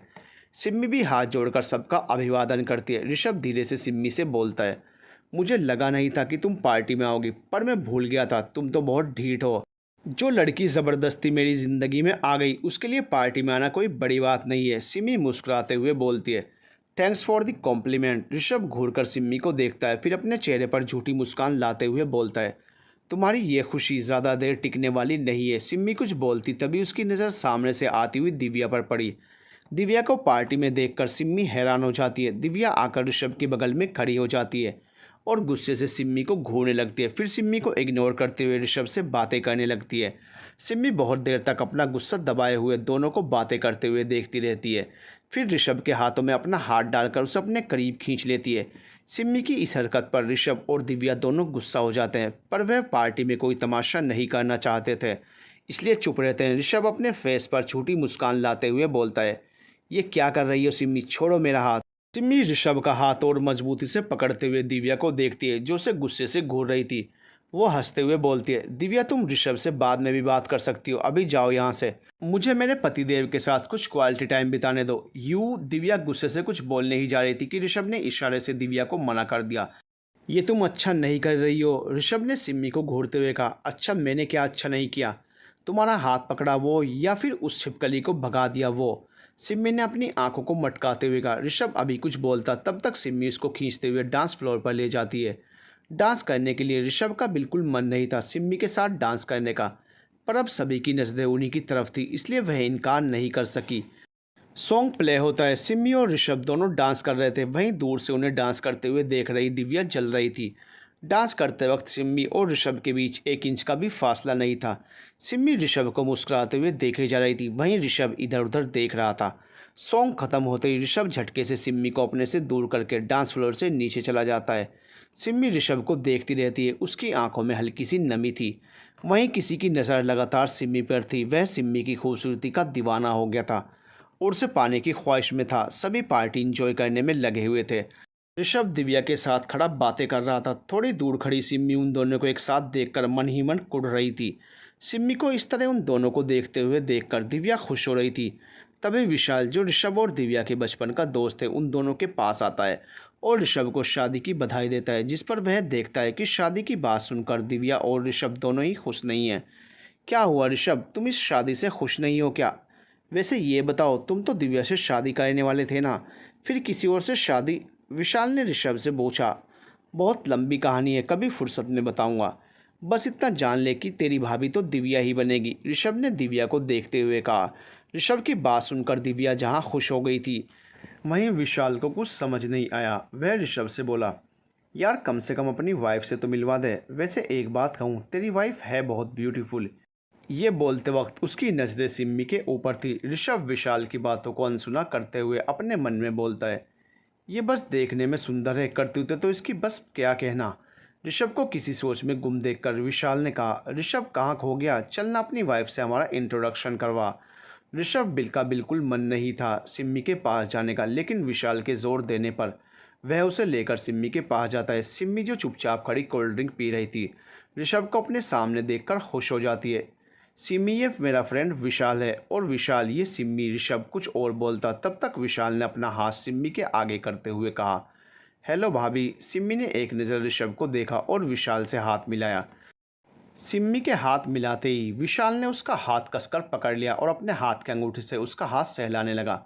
विशाल का यह व्यवहार सिम्मी को बहुत बुरा लगा। उसने जल्दी से अपना हाथ विशाल के हाथों से खींचा और घूरकर विशाल को देखने लगी, जिस पर विशाल अजीब तरीके से मुस्कुरा देता है। सिम्मी ऋषभ को देखती है कि शायद वह कुछ बोले, लेकिन ऋषभ तभी कुछ बोलता जब उसका ध्यान उधर होता। विशाल ने भी ऋषभ का ध्यान कहीं और देखकर ऐसी ओछी हरकत की थी। विशाल सिम्मी को नीचे से ऊपर तक देखते हुए बोला, सच में भाभी आप बहुत ब्यूटीफुल लग रही हो। ऋषभ की तो किस्मत खुल गई आपसे शादी करके। सिम्मी को विशाल की नज़रें अपने ऊपर चुभती हुई महसूस होती है। वह समझ जाती है कि विशाल एक घटिया आदमी है जिसकी जानकारी ऋषभ को नहीं है। विशाल अभी कुछ और बोलता तब तक ऋषभ ने उसे अपने साथ चलने को बोला और दिव्या के पास आ गया क्योंकि वह ज़्यादा देर तक सिम्मी के पास खड़ा नहीं होना चाहता था। वहीं विशाल का मन ना होते हुए भी वह झूठी मुस्कान लिए उसके साथ चला जाता है। उसके जाने के बाद सिम्मी चैन की सांस लेती है। वो अपने मन में सोचती है, कितना घटिया आदमी है, अपने ही दोस्त की बीवी पर गलत नज़र डालता है। थोड़ी देर और रुकता तो उसकी आंखें ही फोड़ देती। ऋषभ और दिव्या बातें कर रहे थे और विशाल बस हाँ हूँ कर रहा था। उसका सारा ध्यान सिम्मी के ऊपर था। जब से उसने पार्टी में सिम्मी को देखा था उसकी नज़रें उसी पर टिकी हुई थी। क्या कमाल की खूबसूरती थी उसकी। विशाल एक घटिया आदमी था। वह ऋषभ के साथ बस उसके पैसों की खातिर था। उसने अपनी इमेज ऋषभ की नज़रों में अच्छी बना रखी थी, जिससे ऋषभ उसके सच से अनजान था। बल्कि ऋषभ क्या, दिव्या को भी नहीं पता था कि वो कैसा है। विशाल सिम्मी को देखते हुए अपने मन में बोलता है, कमबख्त ये दिल आया भी तो किस पे, अपने दोस्त की वाइफ पे। वैसे ऐसा सोचना तो नहीं चाहिए, पर क्या करूं, खूबसूरत लड़कियां मेरी कमज़ोरी हैं। विशाल ने पूरी पार्टी में एक बात नोट की थी कि ऋषभ और सिम्मी का रिश्ता वैसा नहीं है जैसा वे सबको दिखा रहे हैं। फिर ऋषभ ने खुद कहा कि उसकी भाभी दिव्या होगी। इसका मतलब मैं सिम्मी को हासिल कर सकता हूँ। तब भी विशाल एक्सक्यूज़ मी बोलकर कहीं चला गया। सिम्मी जो कब से वहाँ से विशाल के जाने का वेट कर रही थी, उसके जाने पर उन दोनों के पास जाती है और दिव्या का हाथ पकड़कर एक साइड ले आती है। ये क्या हरकत है सिम्मी, छोड़ो दिव्या का हाथ, ऋषभ ने कहा, जो कि सिम्मी की हरकत देखकर उनके पीछे आया था।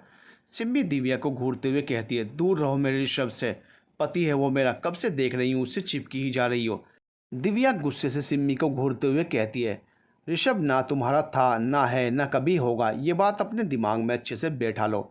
वह सिर्फ मेरा है, समझी तुम। ये मत भूलो कि तुमने ऋषभ को ब्लैकमेल करके शादी की है। वजह चाहे जो भी हो, इससे ये सच नहीं बदल जाएगा कि ऋषभ मेरा पति है और मैं उसकी पत्नी। तुम्हें कोई हक नहीं है उसके पास आने का। ये मत भूलो कि समाज ऐसी औरतों को क्या बोलता है। सिम्मी आगे कुछ और बोलती, तब तक ऋषभ ने उसको झटके से अपनी तरफ घुमाया और खींचकर एक थप्पड़ लगा दिया। तुम्हारी हिम्मत कैसे हुई दिव्या के बारे में इतनी घटिया बात बोलने की? तुम अपनी औकात मत भूलो। दिव्या के आगे तुम्हारी इज्जत दो कौड़ी की भी नहीं है। तुम अपने कान खोल के ध्यान से सुन लो।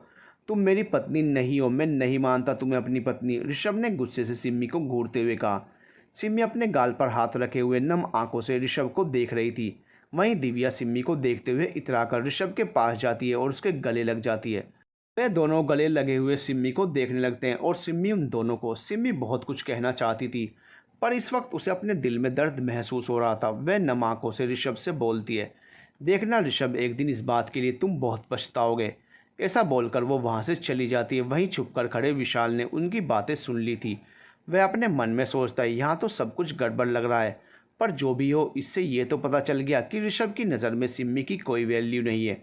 इसका मतलब मुझे सिम्मी को हासिल करने में कोई दिक्कत नहीं होगी। चल बेटा विशाल, लग जा काम पर। बोलकर वो वहाँ से कुटिलता से मुस्कुराते हुए चला जाता है। सिम्मी घर के खाली साइड में खड़ी ऋषभ से जो कुछ कहा उसके बारे में सोच रही थी। तभी कोई उसके पीछे आता है और अचानक उसका मुंह बंद करके खींचते हुए अपने साथ ले जाने लगता है। सिम्मी अपने आप को छुड़ाने की कोशिश करती है, पर उसकी कोशिश बेकार जाती है। उसे दूर खड़ा ऋषभ दिखता है। वह उसे आवाज़ देना चाहती थी, पर मुंह बंद होने की वजह से उसकी आवाज़ उसके गले में ही रह गई। उसने चालाकी से अपने हाथ में लिए हुए फ़ोन से ऋषभ को कॉल किया, लेकिन ऋषभ ने उसका कॉल कट कर दिया, जिससे सिम्मी निराश हो गई। उसने एक आखिरी कोशिश की और ऋषभ को हेल्प मी का मैसेज भेज दिया। ऋषभ ने वो मैसेज देखा और उसे इग्नोर करते हुए आरती जी और विजय जी के पास चला गया। वो आदमी सिम्मी को पकड़कर घर के स्टोर रूम में ले जाता है, जिससे पता चल रहा था कि उसे इस घर की अच्छे से जानकारी है। वह आदमी झटके से सिम्मी को छोड़ता है, जिससे सिम्मी लड़खड़ा जाती है। वह उस आदमी को देखती है और चिल्लाते हुए बोलती है, तुम? सामने विशाल खड़ा था, जो कि सिम्मी को देखकर कुटिलता से मुस्कुरा रहा था। वो जानबूझकर सिम्मी को स्टोर रूम में लाया था क्योंकि इस तरफ लोगों का आना कम था। तुम्हारी हिम्मत कैसे हुई मुझे इस तरह यहाँ लाने की? तुम जानते हो इसका अंजाम क्या होगा? सिम्मी ने गुस्से से चिल्लाते हुए कहा। विशाल धीरे धीरे सिम्मी की तरफ बढ़ते हुए बोलता है, क्या करें डार्लिंग, जब से तुम्हें देखा है मेरा खुद पर कंट्रोल नहीं है। तुम्हें देखकर बस एक ही बात सोचता हूँ कि कोई इतनी खूबसूरत कैसे हो सकती है। देखो, दूर रहो मुझसे, मेरे पास आने की कोशिश भी मत करना। मैं तुम्हारे दोस्त की वाइफ हूँ, तुम्हें शर्म नहीं आती किसी और की वाइफ पर अपनी बुरी नज़र डालते हुए? सिम्मी ने पीछे होते हुए कहा। आती है, बहुत शर्म आती है ये सोचकर कि तुम फालतू में ऋषभ के पीछे टाइम वेस्ट कर रही हो। तुम मेरे पास आ जाओ, मैं तुम्हें जी भर कर प्यार करूँगा। वो ऋषभ तो तुमसे प्यार भी नहीं करता, विशाल ने हंसते हुए कहा। बंद करो अपनी बकवास। ऋषभ मुझसे प्यार करे या ना करे वो मेरी प्रॉब्लम है। तुम होते कौन हो मुझे राय देने वाले? देखो एक आखिरी बार बोल रही हूँ, जाने दो मुझे। जाने दूंगा जाने मन, बस जिस लिए तुझे यहाँ बुलाया है वो काम तो पूरा कर लूँ, बोलकर विशाल सिम्मी के दोनों हाथ पकड़ लेता है। सिम्मी अपने आप को छुड़ाने की कोशिश करती है। विशाल सिम्मी को ज़बरदस्ती किस करने की कोशिश करता है। वो उसे किस करता उससे पहले सिम्मी उसके पैर पर अपना पैर मारती है, जिससे विशाल की पकड़ ढीली पड़ जाती है और सिम्मी जल्दी से वहाँ से जाने लगती है। तभी विशाल भागकर सिम्मी को पकड़ लेता है। वह खींचकर सिम्मी को एक थप्पड़ मारता है, जिससे सिम्मी नीचे फर्श पर गिर जाती है। सिम्मी ज़ोर ज़ोर से चिल्लाती है, कोई है बचाओ मुझे। चिल्लाओ जितना मर्जी, उतनी आवाज़ दो, यहाँ कोई नहीं आएगा तुम्हारी मदद के लिए, विशाल ने हंसते हुए कहा और सिम्मी की तरफ बढ़ने लगा। सिम्मी इधर उधर देखते हुए तभी उसकी नज़र वहीं पास पड़े टीन के डब्बे पर गई।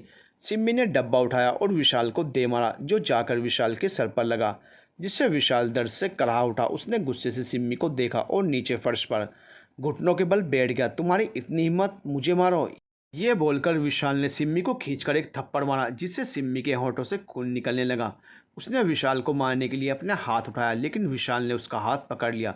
कोई फ़ायदा नहीं है जाने मन, जो मैं करने आया हूँ वो करके ही रहूँगा, विशाल ने उसके हाथ को दबाते हुए कहा।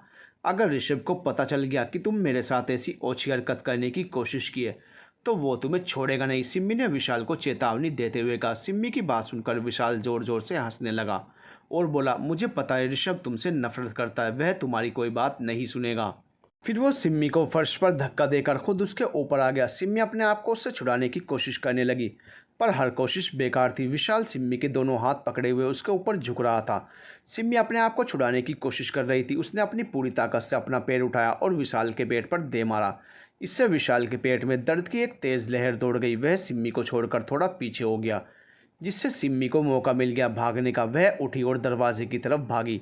तभी विशाल ने उसका पैर पकड़ लिया और खींच दिया, जिससे सिम्मी पेट के बल फर्श पर गिर गई। तब तक विशाल भी अपना पेट पकड़े हुए खड़ा हो गया। सिम्मी ने जल्दी से दौड़कर स्टोर रूम का दरवाज़ा खोला। वो घबराते हुए अपने पीछे विशाल को देख रही थी। तभी वो सामने खड़े किसी व्यक्ति से टकरा गई। उसने सामने देखा, उसके मुंह से मुश्किल से निकला, ऋषभ। उसके सामने ऋषभ खड़ा था। वह ऋषभ के गले लग गई और रोने लगी। ऋषभ हैरान खड़ा सिम्मी को देख रहा था तो कभी विशाल को। उसे कुछ गलत होने का अंदेशा हो रहा था। सिम्मी उसके गले लगे रोई जा रही थी, पर ऋषभ के हाथ नहीं उठे उसे चुप कराने के लिए। थैंक गॉड ऋषभ तुम आ गए। तुम्हें पता है तुम्हारा ये घटिया दोस्त मेरे साथ। सिम्मी के मुंह से आवाज़ ही नहीं निकल रही थी। बहुत मुश्किल से रोते हुए कुछ शब्द उसके मुंह से निकले।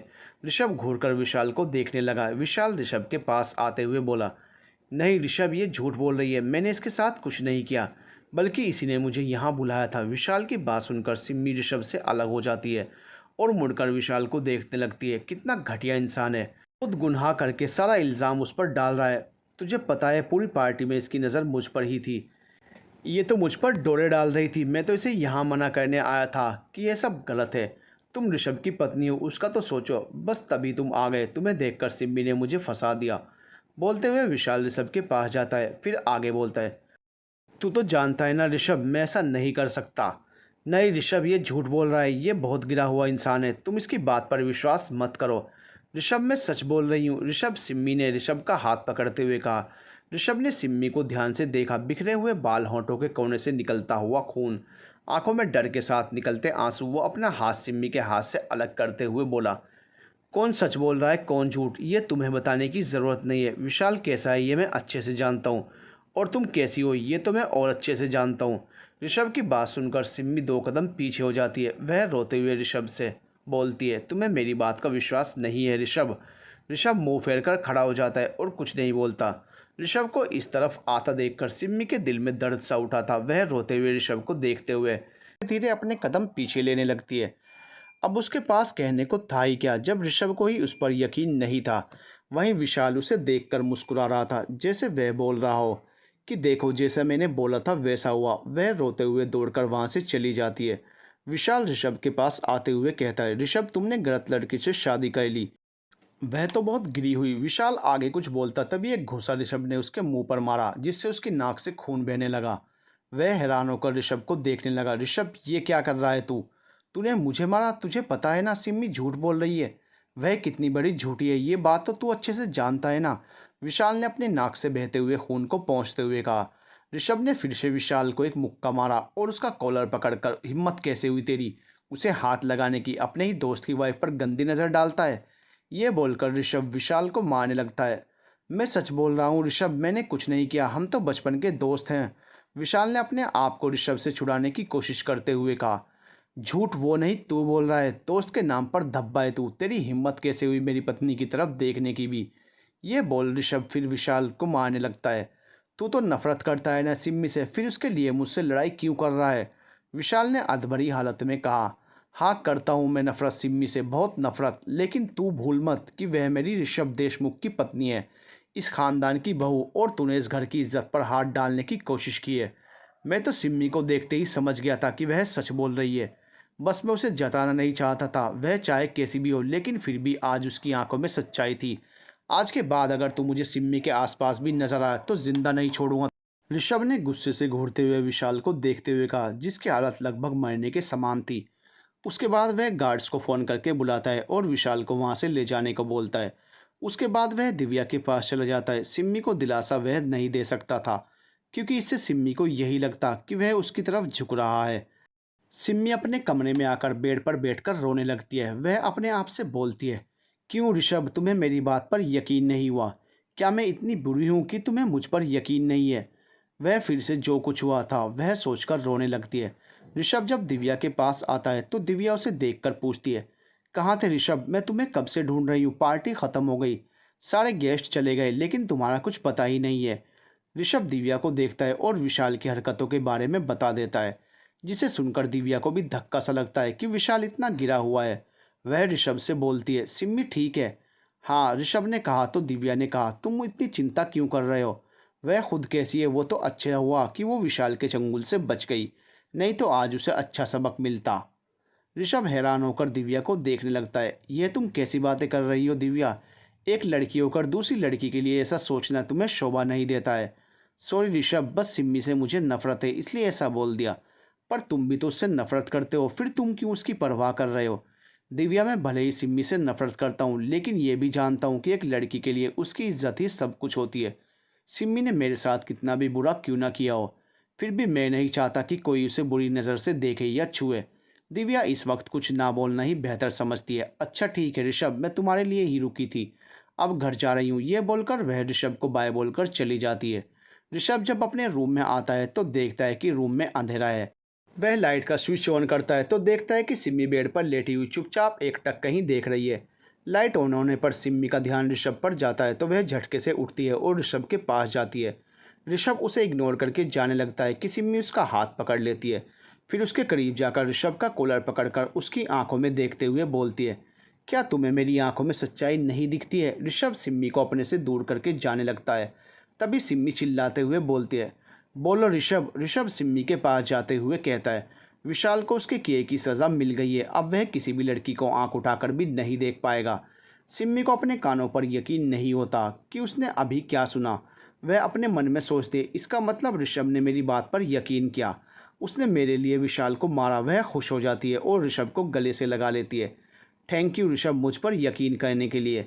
मैंने तुम्हारे लिए कुछ नहीं किया, बस एक गलत इंसान को उसकी गलती की सज़ा दी है। ऋषभ ने सिम्मी को अपने से दूर करते हुए कहा, तुम बार बार मुझसे दूर क्यों जाते हो ऋषभ, मैं पत्नी हूँ तुम्हारी। सिम्मी ने ऋषभ को घूरते हुए कहा।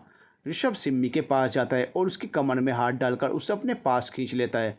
ऋषभ के इस तरह खींचने से सिम्मी उसके सीने से लग जाती है।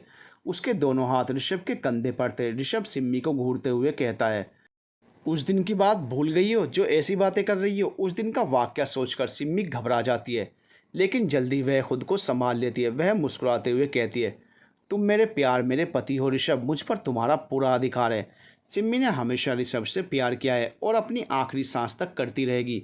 मैंने अपने आप को सिर्फ तुम्हें सौंपा है ऋषभ, मेरे शरीर पर और मेरी रूह पर सिर्फ तुम्हारा अधिकार है, जो सिर्फ तुम्हारा रहेगा। मुझे पता है तुम बस मुझे तकलीफ़ देना चाहते हो, तो यही सही। यह बोलकर सिम्मी अपनी साड़ी का आंचल अपने कंधे से हटा देती है। सिम्मी को ऐसा करते देखकर ऋषभ झटके से मुंह फेरकर दूसरी तरफ हो जाता है। वह अपनी आंखें बंद करते हुए कहता है, ये क्या कर रही हो सिम्मी, प्लीज़ तुम अपनी साड़ी सही करो। कहाँ ऋषभ ने सोचा था कि वह सिम्मी को परेशान करेगा, यहाँ तो सिम्मी ने ही उसकी बोलती बंद कर दी थी। ऋषभ की इस हरकत पर सिम्मी मुस्कुरा देती है। वह अपने मन में बोलती है, मुझे पता था ऋषभ, तुम बस मुझे परेशान कर रहे हो। तुमने तो आज तक किसी लड़की को आंख उठाकर भी नहीं देखा, तो तुम मेरे साथ कुछ गलत कैसे कर सकते हो? मुझे पूरा यकीन है तुम पर। हो गया, ऋषभ ने अपनी आंखों पर हाथ रखे हुए ही कहा। सिम्मी ने कहा तो ऋषभ उसकी तरफ पलटता है और गुस्से में, ये क्या बेहुदा हरकत थी? सिम्मी ऋषभ के पास जाते हुए, क्यों, आपको बुरा लगा? मैं तो बस अपने पति से प्यार करना चाहती थी। उसकी बातों में शरारत थी जिससे ऋषभ खींच जाता है। सिम्मी अपना चेहरा ऋषभ के चेहरे के पास लाते हुए बोलती है, तुम्हारी पत्नी हूँ मैं, इतना तो हक है मुझे, बोलकर सिम्मी ऋषभ के होंठों को चूम लेती है। फिर जल्दी से भागकर बाथरूम में घुस जाती है जिससे ऋषभ की डांट सुनने को ना मिले। और ऋषभ गुस्से से उसके ऊपर चिल्लाते हुए सिम्मी के बाहर आने का इंतजार करने लगा। सिम्मी बहुत देर तक बाथरूम में वेट करती रही कि ऋषभ के जाने के बाद वह निकलेगी। जब बहुत देर तक उसे बाहर से कुछ भी आवाज़ नहीं सुनाई दी तो उसे लगा कि ऋषभ बाहर चला गया है। वह धीरे से बाथरूम से बाहर आई और इधर उधर देखने लगी। तभी पीछे से ऋषभ ने आकर सिम्मी को पकड़ लिया। सिम्मी घबरा गई कि ऋषभ तो वहाँ था ही नहीं, तो फिर इसका मतलब वह यहीं छुपा हुआ था। तुमसे मैंने कितनी बार कहा है कि मुझसे दूर से बात किया करो, यूँ बार बार मेरे नज़दीक मत आया करो। एक ही बात तुम्हें कितनी बार समझानी पड़ेगी? ऋषभ ने सिम्मी को घूरते हुए कहा। सिम्मी ऋषभ को धक्का देकर जाने लगती है लेकिन ऋषभ उसके कमर से पकड़ लेता है। ऋषभ का हाथ अपनी कमर पर महसूस करके सिम्मी अंदर तक सिहर उठी। वह अपनी सांसों को काबू में पाते हुए अपने आप को ऋषभ से दूर करने लगती है। अब कहाँ भाग रही हो? वैसे तो तुम्हारी ज़ुबान बहुत चलती है, अब क्यों नहीं बोल रही? ऋषभ ने सिम्मी की कमर पर अपनी पकड़ मजबूत बनाते हुए कहा। सिम्मी ने इधर उधर देखा। वह बेड के बहुत पास खड़ी थी। उसे शरारत सूझी। उसने ऋषभ को धक्का दिया और बेड पर गिर गई। सिम्मी के इस तरह गिरने पर ऋषभ का बैलेंस बिगड़ा और वह भी सिम्मी के ऊपर गिर गया। ऋषभ और सिम्मी एक दूसरे के बहुत करीब थे। सिम्मी ऋषभ की आंखों में देख रही थी। उसकी आंखों में ऋषभ के लिए प्यार नजर आ रहा था। कुछ पल के लिए ऋषभ की नज़रें सिम्मी की नज़रों से उलझ गई। सिम्मी उसे मुस्कुराते हुए देख रही थी। वह धीरे धीरे ऋषभ के चेहरे के करीब आने लगी। उसके होंठ ऋषभ के होंठों की तरफ पहुंचते उससे पहले ही ऋषभ झटके से खड़ा हो गया। उसकी इस हरकत पर सिम्मी मन ही मन मुस्कुराने लगी। वह भी उठकर खड़ी हो जाती है। इस बार मेरी कोई गलती नहीं है, सिम्मी ने ऋषभ को छेड़ते हुए कहा। सिम्मी के कहने पर ऋषभ ने जो थोड़ी देर पहले किया उसके बारे में सोचने लगता है। वह सिम्मी को देखकर असहज हो गया क्योंकि वह उसे देखकर मुस्कुरा रही थी। वह सिम्मी को घूरते हुए बोला, तुम बस मुझसे दूर रहो, वो तो कभी नहीं हो सकता। सिम्मी ने ऋषभ को छेड़ते हुए कहा जिस पर ऋषभ चिढ़ गया। सिम्मी को ऋषभ को ऐसे परेशान करने में मज़ा आ रहा था। अच्छा ऋषभ, जब मैंने तुम्हें कॉल और मैसेज किया था तब तो तुमने कोई रिप्लाई नहीं किया, फिर तुम मेरी मदद करने के लिए क्यों आए? सिम्मी ने अपने मन में उठ रहे सवालों को ऋषभ से पूछा। हाँ, मैं तुमसे नाराज़ हूँ इसलिए तुम्हारे कॉल और मैसेज को अवॉइड किया, लेकिन फिर सोचा अगर तुम किसी मुसीबत में हुई तो मैं भले ही तुमसे नफ़रत करता हूँ, लेकिन अब तुम्हारा नाम मेरे नाम से जुड़ चुका है। अगर तुम्हें कुछ होता तो मेरी फैमिली की भी बदनामी होती, बस इसलिए तुम्हें ढूंढ रहा था। कॉल की पर तुम्हारा नंबर स्विच ऑफ था। तुम्हें ढूंढते वक्त मुझे तुम्हारा कमरा बंद मिला जो कि स्टोर रूम के पास था। जब मैं वहां आया तो अंदर से विशाल की आवाज़ आ रही थी। मैं गेट तोड़ता तब तक तुमने गेट खोल दिया। ऋषभ ने सब कुछ सिम्मी को बता दिया। सिम्मी खुश होते हुए ऋषभ से बोली, ये सब तुमने मेरे लिए क्या? चलो, तुम्हारी ज़िंदगी में मेरी कुछ तो जगह है, किसी गलतफहमी में मत रहना। ये सब मैंने तुम्हारे लिए नहीं किया है। वैसे भी तुम कभी मेरी ज़िंदगी में कोई जगह नहीं पा सकती। तुमने धोखे से मुझसे शादी की है। आज अगर तुम नहीं होती तो मैं दिव्या के साथ एक खुशहाल ज़िंदगी जी रहा होता। तुमने दो प्यार करने वालों को अलग किया है। ऋषभ ने गुस्से में सिम्मी को घूरते हुए कहा। किस प्यार की बात कर रहे हो ऋषभ? मैं मानती हूँ कि दिव्या तुमसे प्यार करती है, पर तुम्हारा क्या? तुम तो दिव्या से प्यार नहीं करते। सिम्मी ने कहा, मैं दिव्या से प्यार करता हूँ, इसलिए उससे शादी भी करने वाला था। नहीं ऋषभ, तुम दिव्या से प्यार नहीं करते हो। तुम शादी इसलिए कर रहे थे क्योंकि तुम्हारी फैमिली ये चाहती थी। वह तुम्हारी बचपन की दोस्त है, तुम उसके साथ हमेशा रहे हो, इसलिए तुम्हें भी इस शादी से कोई एतराज़ नहीं था। तुमने कितनी बार दिव्या को आई लव यू बोला है? तुमने हमेशा ये एक्सेप्ट किया है कि दिव्या तुमसे प्यार करती है। सिम्मी ने ऋषभ की आंखों में देखते हुए कहा। तुम्हें जो समझना है समझो, मैं दिव्या से प्यार करता हूँ, यही सच है। ऋषभ ने सिम्मी को घूरते हुए कहा और जाकर बेड पर लेट गया। सिम्मी थोड़ी देर तक ऋषभ को देखती रही, फिर वह भी चेंज करके सोफे पर जाकर लेट गई। उसकी आंखों के सामने आज पूरे दिन जो भी घटित हुआ सोचकर दो बूंद आंसू के निकल गए। उसने एक नज़र ऋषभ को देखा जो सो गया था। फिर थोड़ी देर बाद उसे भी नींद आ गई। अगले दिन ऋषभ जब सोकर उठता है तो उस वक्त सिम्मी रूम में नहीं थी। वह फ्रेश होकर डाइनिंग टेबल पर आता है। सब वहीं बैठे होते हैं, बस सिम्मी को छोड़कर। वह भी सबके साथ बैठकर नाश्ता करने लगता है। पर उसे ये सोचकर हैरानी होती है कि सिम्मी कहाँ गई। फिर वह अपने सर को झटकते हुए कहता है, मुझे क्या कहीं भी जाए। इधर सिम्मी आज कॉलेज गई थी। उसने ब्लैक जीन्स और वाइट टॉप पहना हुआ था। सिम्मी जब रीत मीत और अंकित के पास जाती है तो वो तीनों उससे नाराज़ नज़र आते हैं। क्या हुआ, तुम सबने यूं मुंह क्यों फुला रखा है? कुछ बोलो भी, या फिर यूं ही सड़ी सी शक्ल लेकर घूमते रहोगे? सिम्मी ने उन तीनों को देखते हुए कहा, ये सब क्या है सिम्मी? तुमने ऋषभ से शादी कर ली, जबकि हम सब जानते हैं कि ऋषभ और दिव्या की शादी होने वाली थी। फिर ऐसा क्या हुआ कि ऋषभ को तुमसे शादी करनी पड़ी? मीत ने पूछा, ऋषभ और मेरी शादी क्यों हुई? यह तुम सबको जानने की ज़रूरत नहीं है। मैं ऋषभ से प्यार करती हूँ, इसलिए मैंने ऋषभ से शादी की है। सिम्मी ने कहा, पर ऋषभ तुमसे प्यार नहीं करता है, अंकित ने कहा। तो सिम्मी गुस्से से उसे घूरने लगी। मुझे अब कुछ नहीं सुनना है, चलो लेक्चर का टाइम हो रहा है। नहीं सिम्मी, हम तुम्हारे फ्रेंड्स हैं, इसलिए तुमने जो भी अच्छा किया या बुरा तुम्हारा साथ देते गए। लेकिन अब नहीं, इस बार तुमने अच्छा नहीं किया है। तुमने सिर्फ अपने बारे में सोचा, तुम्हें सिर्फ अपनी खुशी दिखाई दी, वह चाहे किसी को बर्बाद करके क्यों ना मिली हो। इस बार अंकित ने कहा। अंकित, सिम्मी ने गुस्से से कहा, जिस पर रीत ने कहा, अंकित सही बोल रहा है सिम्मी, इस बार तुमने गुनाह किया है। अब हम तुम्हारा साथ नहीं दे सकते, आज से हमारी दोस्ती ख़त्म। जिस दिन तुम्हें अपनी गलती का पछतावा हो गया उस दिन तुम्हें हमारी बात समझ आएगी। फिर लौटकर तुम हमारे पास ज़रूर आओगी। चले जाओ सब, मुझे किसी की ज़रूरत नहीं है। तुम सब मेरे फ्रेंड्स नहीं हो, कोई ज़रूरत नहीं है मुझे तुम सब की। किसी गलतफहमी में मत रहना कि मैं तुम सबके पास आऊँगी, सिम्मी ने चिल्लाते हुए कहा। उसके इस तरह चिल्लाने पर आसपास के सभी लड़के लड़कियाँ उसे ही देखने लगे, जिस पर सिम्मी ने उन सबको घूर कर देखा, जिससे सारे वहाँ से चले गए। सिम्मी का मूड बहुत ख़राब हो गया था, इसलिए वह घर वापस आ गई। जब वह घर पर आई तो घर पर कोई नहीं था सिवाय राजेश्वर जी के। वह कुछ सोचकर उनके पास जाती। उसने देखा वह कोई उपन्यास पढ़ रहे हैं। राजेश्वर जी सिम्मी को अपने रूम में देखकर हैरान हो जाते हैं। वह पहले ही सिम्मी से नाराज़ थे। उसे अपने रूम में देखकर उन्होंने गुस्से में सिम्मी से कहा, यहाँ क्या करने आई हो? सिम्मी को राजेश्वर जी की बातों में नाराज़गी साफ नज़र आ रही थी। वह उनके पास जाते हुए बोली, बस ऐसे ही दादू, सोचा आपके पास बैठकर थोड़ी बातें कर लूँ। घर में अकेले आप भी बोर हो रहे होंगे। ऐसा बोलकर वह उनके पास जाकर बैठ जाती है। मुझे कोई बात नहीं करनी है, तुम जाओ यहाँ से, वैसे भी मैं उपन्यास पढ़ रहा हूँ। राजेश्वर जी ने सिम्मी को टालते हुए कहा, ओ दादू, ये तो आप हमेशा ही पढ़ते रहते हैं, चलिए ना कोई गेम खेलते हैं। सिम्मी ने रिक्वेस्ट करते हुए कहा, मैं कोई बच्चा नहीं हूँ जो तुम्हारे साथ गेम खेलूँ, राजेश्वर जी ने वापस उपन्यास में देखते हुए कहा। सिम्मी ने उनके हाथ से उपन्यास लेकर टेबल पर रख दिया। वह उनका हाथ पकड़ते हुए बोली, प्लीज़ दादू चलिए ना, आपको बहुत अच्छा लगेगा, प्लीज़ दादू। राजेश्वर जी सिम्मी को मना करना चाहते थे, लेकिन सिम्मी लगातार बच्चों की तरह जिद करने लगी, जिससे वह मना नहीं कर पाए और चुपचाप बैठ गए। सिम्मी राजेश्वर जी के साथ लूडो खेलने लगती है। वह साथ ही साथ उनसे बातें भी कर रही थी, लेकिन राजेश्वर जी चुपचाप खेलने में लगे हुए थे। वैसे अच्छा तो उनको भी लग रहा था, आखिर कितने सालों बाद उनके अंदर का बचपना बाहर आया था। सिम्मी राजेश्वर जी को खुश देखकर खुश हो जाती है। भले ही राजेश्वर जी उससे बात नहीं कर रहे थे, पर उसने सोच लिया था वह सबका दिल जीत कर रहेगी। इसके लिए उसने छोटी सी शुरुआत की है। राजेश्वर जी के चेहरे पर खुशी देखकर सिम्मी को अपनी दादी की याद आ जाती है। उसकी आंखों में नमी सी आ जाती है। कितने दिन हो गए किसी ने उससे बात भी नहीं की। लूडो में राजेश्वर जी जीत जाते हैं और सिम्मी से कहते हैं, अब तुम जाओ, मुझे रेस्ट करना है। सिम्मी जी बोलकर वहाँ से चली जाती है। उसके जाने के बाद राजेश्वर जी अपने मन में सोचते हैं, तुम इतनी भी बुरी नहीं हो जितनी लगती हो, पर इससे तुम्हारी गलती को नज़रअंदाज नहीं किया जा सकता। सिम्मी अपने रूम में आकर लेट जाती है और थोड़ी ही देर में उसे नींद आ जाती है। कुछ देर बाद उसकी नींद किसी की आवाज़ से खुलती है। वह उठकर रूम से बाहर जाती है तो देखती है कि नीचे हॉल में सभी बैठे हुए हैं और उनके साथ एक लड़की भी बैठी हुई है, जिसको आज से पहले सिम्मी ने कभी नहीं देखा था। वह नीचे उन लोगों के पास चली जाती है। सिम्मी को वहाँ देखकर सभी चुप हो जाते हैं। सुरभि, ये सिम्मी है, ऋषभ की पत्नी और तुम्हारी भाभी, आरती जी ने बेरुखी से कहा। सिम्मी को देखकर सुरभि को भी कुछ खास खुशी नहीं हुई, क्योंकि आरती जी ने उसे पहले ही सब कुछ बता दिया था।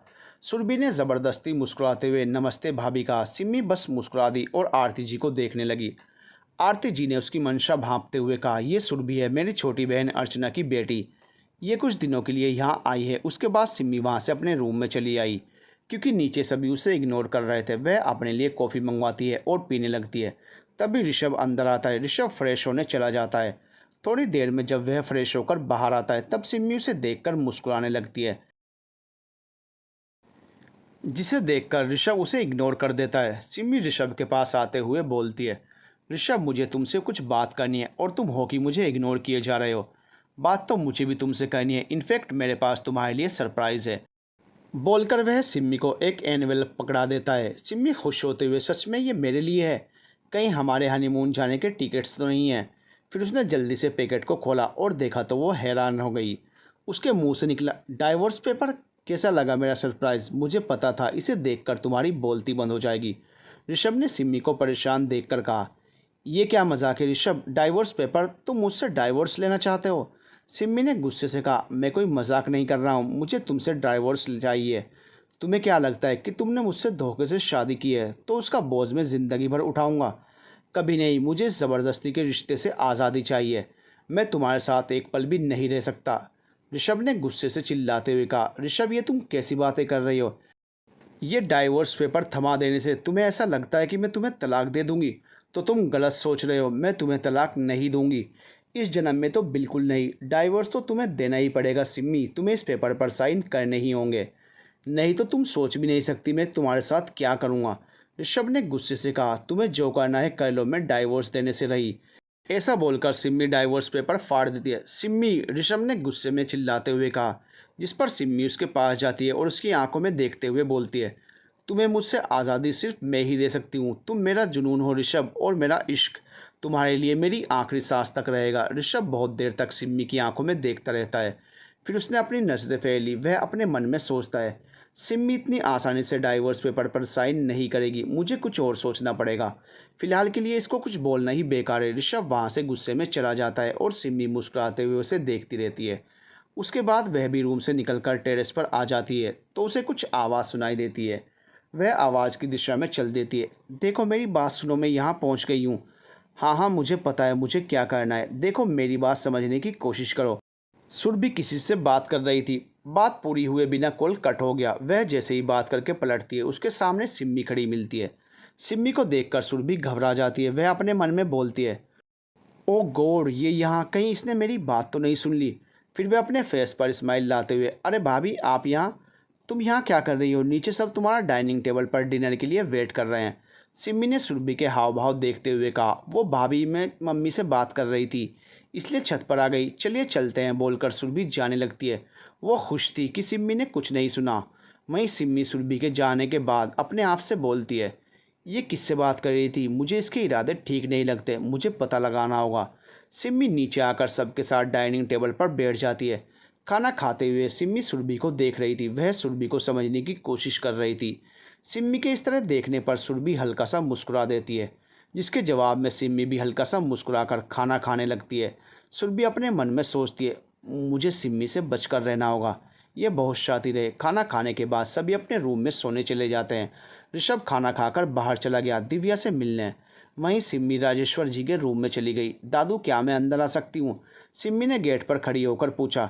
तुम इस टाइम, क्या काम है? राजेश्वर जी सिम्मी को देख बेरुखी से कहते हैं।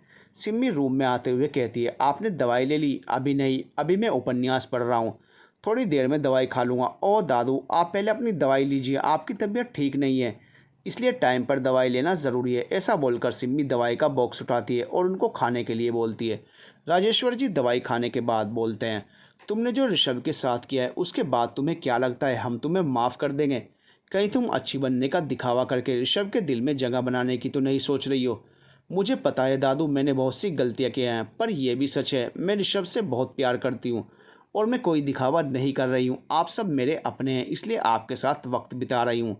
आप सब मुझे माफ़ करें या ना करें, पर मैं अपनी तरफ से कोशिश करती रहूँगी।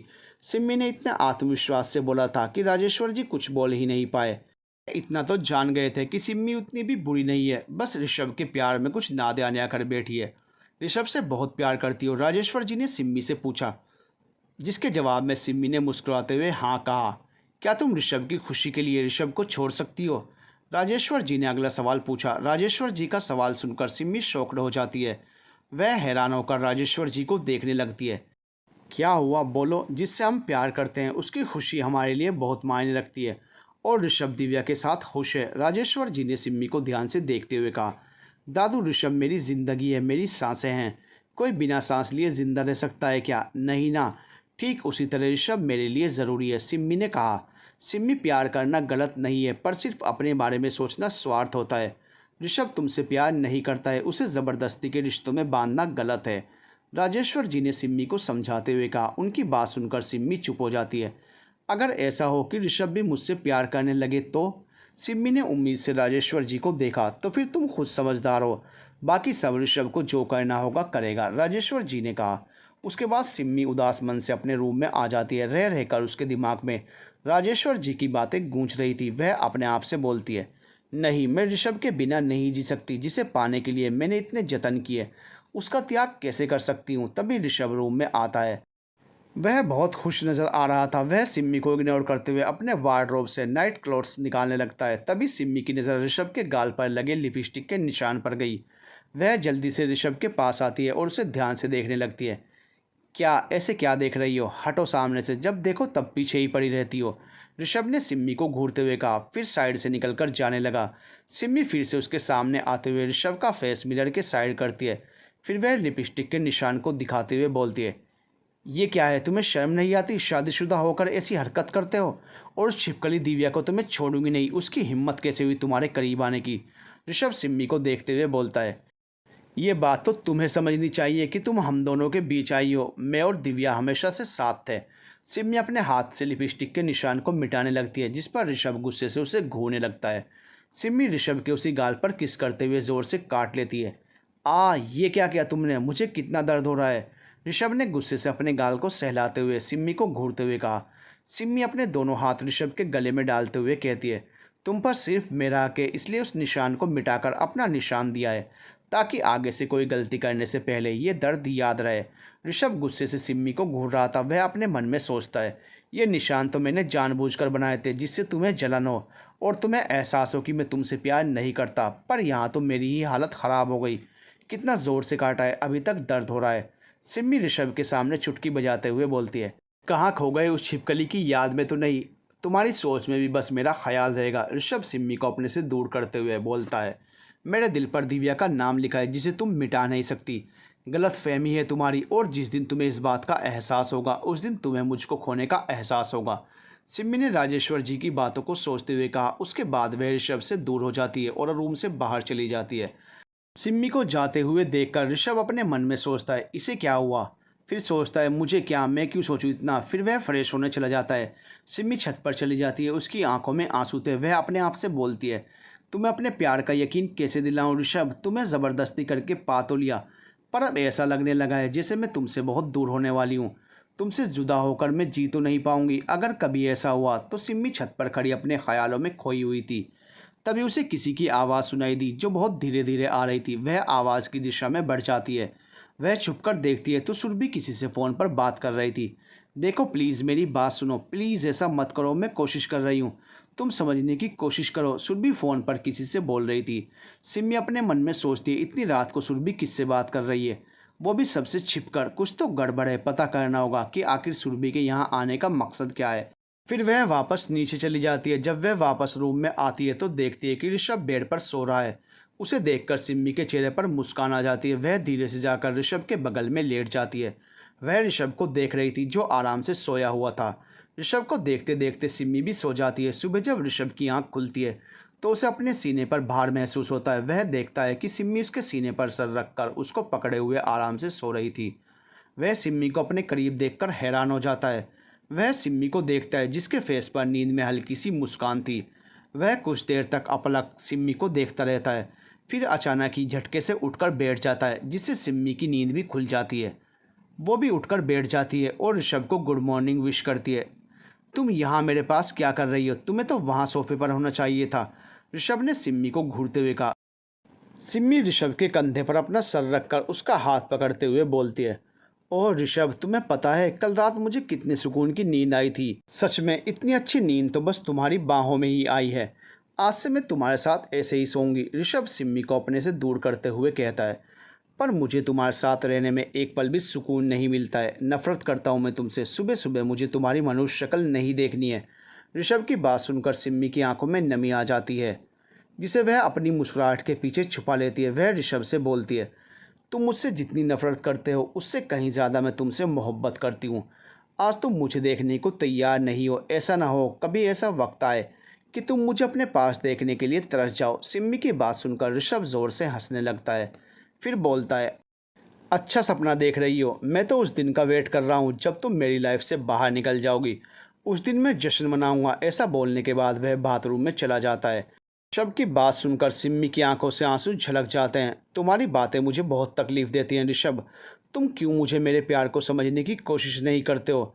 मैं टूट रही हूँ ऋषभ। तुम्हारा ऐसा व्यवहार देखकर मेरे दिल में दर्द उठता है। ऋषभ फ्रेश होकर बाहर निकल जाता है। उसके थोड़ी देर बाद सिम्मी भी फ्रेश होकर कॉलेज के लिए निकल जाती है। उसका मूड ऑफ था तो उसने नाश्ता भी नहीं किया। कॉलेज जाकर वह अपनी क्लास अटेंड करने लगती है। रीत, मीत और अंकित सिम्मी से फ्रेंडशिप तोड़ चुके थे, जिससे सिम्मी को कॉलेज में भी अच्छा नहीं लग रहा था। वह जल्दी से अपना लेक्चर अटेंड करके कॉलेज से निकल जाती है। सिम्मी एक कॉफ़ी हाउस में बैठी कॉफ़ी पी रही थी और कुछ सोच रही थी। उसकी नज़र रोड पर आती जाती गाड़ियों पर थी। तभी उसकी नज़र रोड के दूसरी तरफ खड़े एक जाने पहचाने से चेहरे पर पड़ी। अरे ये तो सुरभि है, पर इसके साथ खड़ा लड़का कौन है। लड़के का चेहरा सिम्मी को दिखाई नहीं दे रहा था क्योंकि उसकी पीठ सिम्मी की तरफ थी। सिम्मी जल्दी से कॉफ़ी का बिल पे करके बाहर निकलती है और सुरभि की तरफ बढ़ जाती है। जब तक सिम्मी सुरभि के पास पहुंची वह लड़का जा चुका था। सिम्मी सुरभि के कंधे पर हाथ रखती है, जिससे सुरभि पलटकर देखती है तो सामने खड़ी सिम्मी को देखकर घबरा जाती है। भाभी आप यहाँ, तुम यहाँ क्या कर रही हो सुरभि? और वो लड़का कौन था? सिम्मी ने सुरभि को घबराए हुए देखकर कहा, कोई नहीं भाभी, वो तो बस एक दोस्त था। सुरभि ने बहुत मुश्किल से कहा, अच्छा फिर तुम इतनी घबरा क्यों रही हो? नहीं भाभी, मैं कहाँ घबरा रही हूँ, वो गर्मी बहुत है ना, इसलिए आपको ऐसा लग रहा है। सुरभि ने अपने माथे पर आए पसीने को पोंछते हुए कहा। सच में यही बात है? सिम्मी ने पूछा तो सुरभि ने हाँ में जवाब दिया। फिर सिम्मी सुरभि को साथ लेकर घर आ गई। सुरभि जल्दी से अपने रूम में चली गई और सिम्मी उसके बदले हाव भाव के बारे में सोचने लगी। सिम्मी अपने रूम में आकर बोलती है, थैंक गॉड बच गई आज तो। अगर सिम्मी को सच पता चल गया होता तो आगे से मुझे सावधान रहना होगा। मुझे जल्द से जल्द अपना काम पूरा करना होगा। मुझे कुछ भी करके जिस काम के लिए आई हूँ वह पूरा करना ही है। अगर मैंने ऐसा नहीं किया तो। सिम्मी अपने रूम में आकर बेड पर बैठी हुई सुरभि के बारे में सोच रही थी। फिर वह उठकर राजेश्वर जी के रूम की तरफ बढ़ गई। जब वह राजेश्वर जी के रूम में गई तो राजेश्वर जी उसी का वेट कर रहे थे। उनको देखकर सिम्मी के फेस पर हल्की सी स्माइल आ जाती है। क्या बात है, आज आने में देर हो गई, हमें लगा अब तुम नहीं आओगी। राजेश्वर जी ने कहा, कैसे नहीं आती दादू, आपसे प्रॉमिस किया था कि मैं हर रोज़ आपके साथ टाइम स्पेंड करूंगी। आपके साथ वक्त बिताना मुझे अच्छा लगता है दादू। सिम्मी ने मुस्कुराते हुए कहा, अच्छा ठीक है, ज़्यादा मक्खन मत लगाओ। आओ आज हम चेस खेलते हैं, वैसे भी दांव पेंच खेलने में तुम माहिर हो।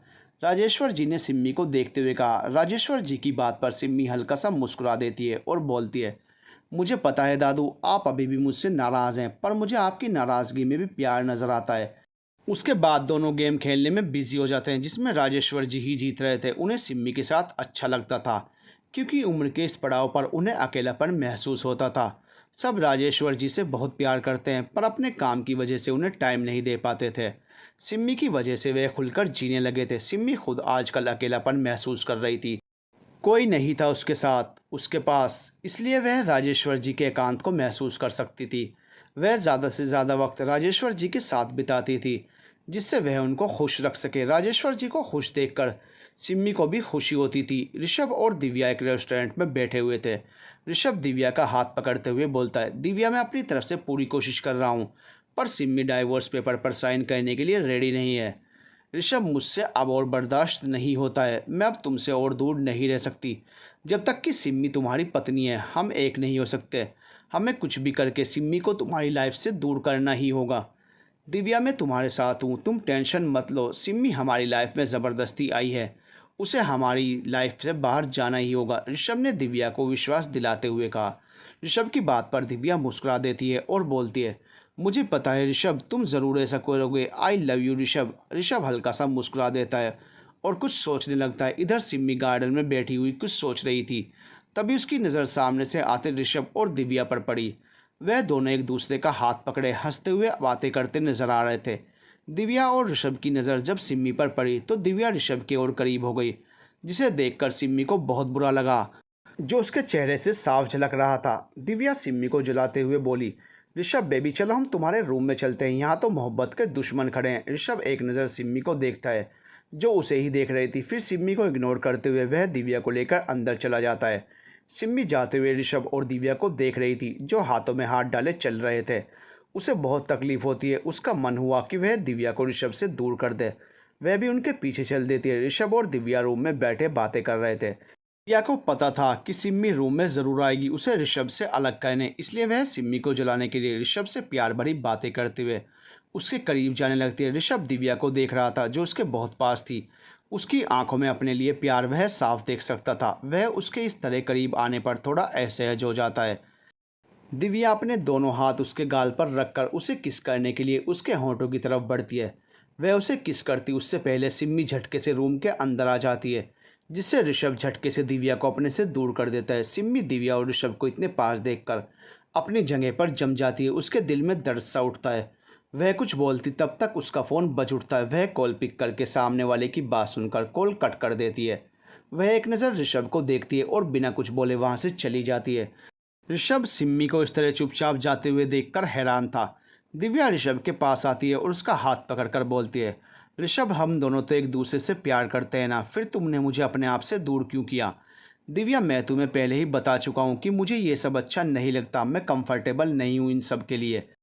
मुझे मेरी लिमिट्स पता हैं और तुम्हें भी पता होनी चाहिए। शादी से पहले ये सब मेरी नज़रों में गलत है। आई होप सो आगे से तुम ये बात ध्यान रखोगी। ऋषभ ने दिव्या को घूरते हुए कहा। दिव्या हल्का सा मुस्कुराकर अपना सर हाँ में हिला देती है। उसके बाद वह ऋषभ को बाय बोलकर दुखी मन से वहाँ से चली जाती है। ऋषभ सिम्मी के बारे में सोच रहा था। उसे पता था कि सिम्मी चुप बैठने वालों में से नहीं है। फिर आज वह बिना कुछ बोले क्यों चली गई? कहीं उसके दिमाग में कुछ और तो नहीं चल रहा है? वह आंखें बंद करके गहरी सांस लेता है तो उसे सिम्मी की नम आंखें याद आ जाती हैं। वह जल्दी से अपनी आंखें खोलता है और अपने आप से बोलता है, नहीं, मुझे सिम्मी के बारे में कुछ नहीं सोचना है। मैं सिम्मी से नफरत करता हूँ। सिम्मी को गए हुए बहुत टाइम हो गया था। ऋषभ लैपटॉप पर काम करते हुए बार बार घड़ी में टाइम देख रहा था। 12 बजने वाले थे, लेकिन सिम्मी अभी तक नहीं आई थी। ये लड़की कहाँ रह गई? अभी तक आई नहीं। कहीं घर छोड़कर तो नहीं चली गई? नहीं, वो इतनी आसानी से घर नहीं छोड़ेगी। कहीं वह किसी मुसीबत में तो नहीं है? ऋषभ अपने ही ख्यालों में गुम सोचे जा रहा था। उसकी तंद्रा गेट ओपन होने की आवाज़ से टूटी। सामने सिम्मी खड़ी थी। सिम्मी ने एक नज़र ऋषभ को देखा। उसे ऋषभ और दिव्या का एक दूसरे के करीब होना याद आ गया। वह अपनी नज़रें फेरते हुए अंदर जाकर अलमारी खोलती है और अपने नाइट सूट को लेकर फ्रेश होने चली जाती है। थोड़ी देर में वह फ्रेश होकर आ जाती है। वह चुपचाप जाकर बेड पर लेट जाती है। उसके इस तरह चुप रहने पर ऋषभ को हैरानी होती है। उसे लगा था सिम्मी आएगी, उससे लड़ेगी, पर यहाँ तो मामला उल्टा ही था। उसने तो ऋषभ से एक शब्द भी नहीं बोला। ऋषभ अपना लैपटॉप बंद करते हुए सिम्मी को देखता है। सिम्मी को पता था कि ऋषभ की नज़रें उसी पर टिकी हुई हैं, पर फिलहाल उसके दिमाग में कुछ और ही चल रहा था। वह किसी और सोच में ही खोई हुई थी। कहने को वह ऋषभ से बहुत कुछ कहना चाहती थी, लेकिन ऋषभ को देखकर उसने चुप रहना ही बेहतर समझा। देखो सिम्मी, जैसा तुम समझ रही हो मेरे और दिव्या के बारे में, वैसा कुछ नहीं है जो तुमने देखा वो। सिम्मी ऋषभ की बात बीच में ही काटते हुए कहती है, ये सब तुम मुझे क्यों बता रहे हो? ऋषभ, मैं क्या सोचती हूँ क्या नहीं, इससे तुम्हें क्या फ़र्क पड़ता है? मैंने तो तुमसे कुछ नहीं पूछा। वैसे भी तुम और दिव्या एक दूसरे को प्यार करते हो, तो क्या पता पहले भी। सोचना भी मत। तुम्हें ये सब इसलिए बता रहा हूँ कि तुम मेरे बारे में गलत राय ना बनाओ, क्योंकि मैं तुम्हारी तरह नहीं हूँ। दिव्या के साथ भी मैं एक दूरी बना कर रहता था। तुम मुझे अपने जैसे मत समझना जो ज़बरदस्ती गले पड़ी हुई है। ऋषभ ने सिम्मी को घूरते हुए कहा। ऋषभ की बात पर सिम्मी मन ही मन मुस्कुराती है, ये सोचकर कि ऋषभ सच में बहुत अच्छा है। सिम्मी तो पहले से ही जानती थी कि ऋषभ लड़कियों की रेस्पेक्ट करता है। वह छिपकली दिव्या ही हाथ धोकर ऋषभ के पीछे पड़ी हुई है। फिर वह बेड से उतरकर ऋषभ के पास जाकर सोफे पर बैठ जाती है। ऋषभ सिम्मी से दूरी बनाते हुए कहता है, यहाँ क्यों आई तुम? दूर से भी बात कर सकती थी। सिम्मी ऋषभ के करीब जाते हुए, इसका मतलब तुमने कभी भी दिव्या को। ऋषभ बीच में ही बोल पड़ता है, फालतू बातों में अपना दिमाग मत लगाओ। मैंने दिव्या को आज तक सिर्फ गले लगाया है। ऋषभ की बात सुनकर सिम्मी ज़ोर ज़ोर से हंसने लगती है। उसको इस तरह हंसते हुए देखकर, ऋषभ क्या है, मैंने कोई जोक सुनाया है क्या? सिम्मी ऋषभ के गाल पकड़कर, ओह ऋषभ, तुम तो बहुत क्यूट हो। तुम्हारी इन्हीं हरकतों पर मुझे प्यार आता है। ऋषभ सिम्मी का हाथ अपने गाल से हटाते हुए कहता है, दूर से बात करो, यूँ बार बार मेरे नज़दीक आने की कोशिश मत करो। क्यों ऋषभ, मेरे इस तरह तुम्हारे पास आने में तुम्हें कुछ होता है क्या? वैसे तुम्हारी और दिव्या की लव स्टोरी तो पूरे कॉलेज में फेमस थी। फिर भी तुम दिव्या के करीब नहीं गए। तुम्हें इससे क्या? मेरी और दिव्या की शादी होने वाली थी। तुमने बीच में आकर हमारी खुशियों को ग्रहण लगा दिया। ऋषभ ने सिम्मी पर तंज कसते हुए कहा, तुम कभी दिव्या के करीब नहीं गए क्योंकि तुम मेरे लिए बने थे। नियति ने तुम्हें मेरे लिए चुना था और देखो आज हम साथ हैं। सिम्मी ने ऋषभ की आंखों में देखते हुए कहा, मेरा बस चलता तो मैं वह वक्त ही बदल देता जिस वक्त मेरी तुमसे मुलाकात हुई थी। कोसता हूँ मैं उस दिन को जिस दिन तुम मेरी ज़िंदगी में आई। नफ़रत होती है मुझे तुमसे, तुम्हारे इस चेहरे से। ऋषभ ने चिल्लाते हुए कहा, क्या तुम मुझसे इतनी नफ़रत करते हो ऋषभ कि मुझे देखना भी नहीं चाहते हो? हाँ, मैं तुमसे हद से ज़्यादा नफ़रत करता हूँ। तुम चाहते हो मैं तुम्हारे घर और तुम्हारी ज़िंदगी से चली जाऊँ। हाँ, मैं चाहता हूँ तुम मेरी ज़िंदगी से इतनी दूर चली जाओ कि फिर कभी लौट कर ना आओ। मेरे जाने से तुम खुश रहोगे ऋषभ? क्या मेरे चले जाने से तुम्हें कोई फ़र्क नहीं पड़ेगा? फ़र्क? मुझे क्यों फ़र्क पड़ेगा? मैं तो उस दिन खुशी मनाऊंगा कि तुमसे मुझे छुटकारा मिल गया। ऋषभ की बातें सिम्मी के दिल पर किसी तीर की भांति चुभ रही थी। वह अपनी पीठ ऋषभ की तरफ कर लेती है और अपनी आंखों में आए आंसुओं को जल्दी से साफ कर लेती है। फिर वह ऋषभ की तरफ पलटकर चेहरे पर मुस्कान लिए बोलती है, फिर तो यह खुशी तुम्हें कभी नहीं मिलेगी। हाँ, क्योंकि उन खुशियों पर सिम्मी नाम का ग्रहण लगा हुआ है। ऋषभ ने सिम्मी को घूरा और सोफे पर जाकर लेट गया। सिम्मी खड़ी ऋषभ को देखती रही, फिर वह भी जाकर बेड पर लेट गई। वह बहुत देर तक कुछ सोचती रही, फिर उसे भी नींद आ गई। अगले दिन ऋषभ और विजय जी ऑफिस चले गए थे। आरती जी एनजीओ और राजेश्वर जी अपने दोस्त के यहाँ। घर पर सिर्फ सिम्मी और सुरभि थे। थोड़ी ही देर में सिम्मी भी कॉलेज के लिए निकल गई। आज घर पर कोई नहीं है, यह सोचकर सुरभि बहुत खुश थी।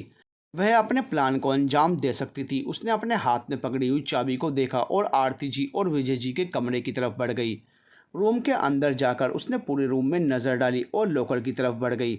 उसने लॉकर खोला जिसमें कुछ पेपर्स, ज्वेलरी और खूबसूरत कैश रखा हुआ था। ये सब देखकर सुरभि की आंखें खुली की खुली रह जाती हैं। वह कांपते हुए हाथों से उसमें से कुछ ज्वेलरी और नोटों की कुछ गड्डी निकाल लेती है। वह जल्दी से लॉकर को बंद करके जैसे ही पलटती है, उसके सामने सिम्मी खड़ी थी। सिम्मी को देखकर सुरभि घबरा जाती है और उसके हाथों में पकड़ी हुई ज्वेलरी और नोटों की गड्डी नीचे गिर जाती है। वह लड़खड़ाती जुबान में, भाभी आप यहाँ? सिम्मी सुरभि को घूरते हुए, हाँ मैं यहाँ। तुम्हें क्या लगा तुम चोरी करोगी और किसी को कुछ पता नहीं चलेगा? रुको तुम, मैं भी पुलिस को कॉल करती हूँ। सुरभि सिम्मी के सामने हाथ जोड़ते हुए कहती है, प्लीज़ भाभी पुलिस को मत बुलाइए, मुझसे गलती हो गई, मुझे माफ़ कर दीजिए। अगर ये बात सबको पता चल गई तो मैं बर्बाद हो जाऊंगी। ये बोलकर सुरभि ज़ोर ज़ोर से रोने लगती है। ये सब तुम्हें चोरी करने से पहले सोचना चाहिए था। तुम्हें शर्म नहीं आती अपने ही घर में चोरी करते हुए? सिम्मी ने सुरभि को घूरते हुए कहा, सॉरी भाभी मैं मजबूर थी। अगर मैं ऐसा नहीं करती तो क्या सुरभि, तुमने अपनी बात अधूरी क्यों छोड़ दी? सिम्मी ने कहा, मैं आपको नहीं बता सकती भाभी, मुझे माफ़ कर दीजिए, मैं सब कुछ वापस रख देती हूँ। बोलकर सुरभि लॉकर में वापस सभी चीज़ें डाल देती है। ये सब करने से तुम्हारा गुनाह छिप नहीं जाएगा, घर वालों को तो मुझे इन्फॉर्म करना ही होगा। बोलकर सिम्मी अपना फ़ोन निकालती है। सुरभि जल्दी से, नहीं भाभी प्लीज़ आप किसी को कुछ मत बताइए, मैं आपको चोरी करने की वजह बताती। To be continued.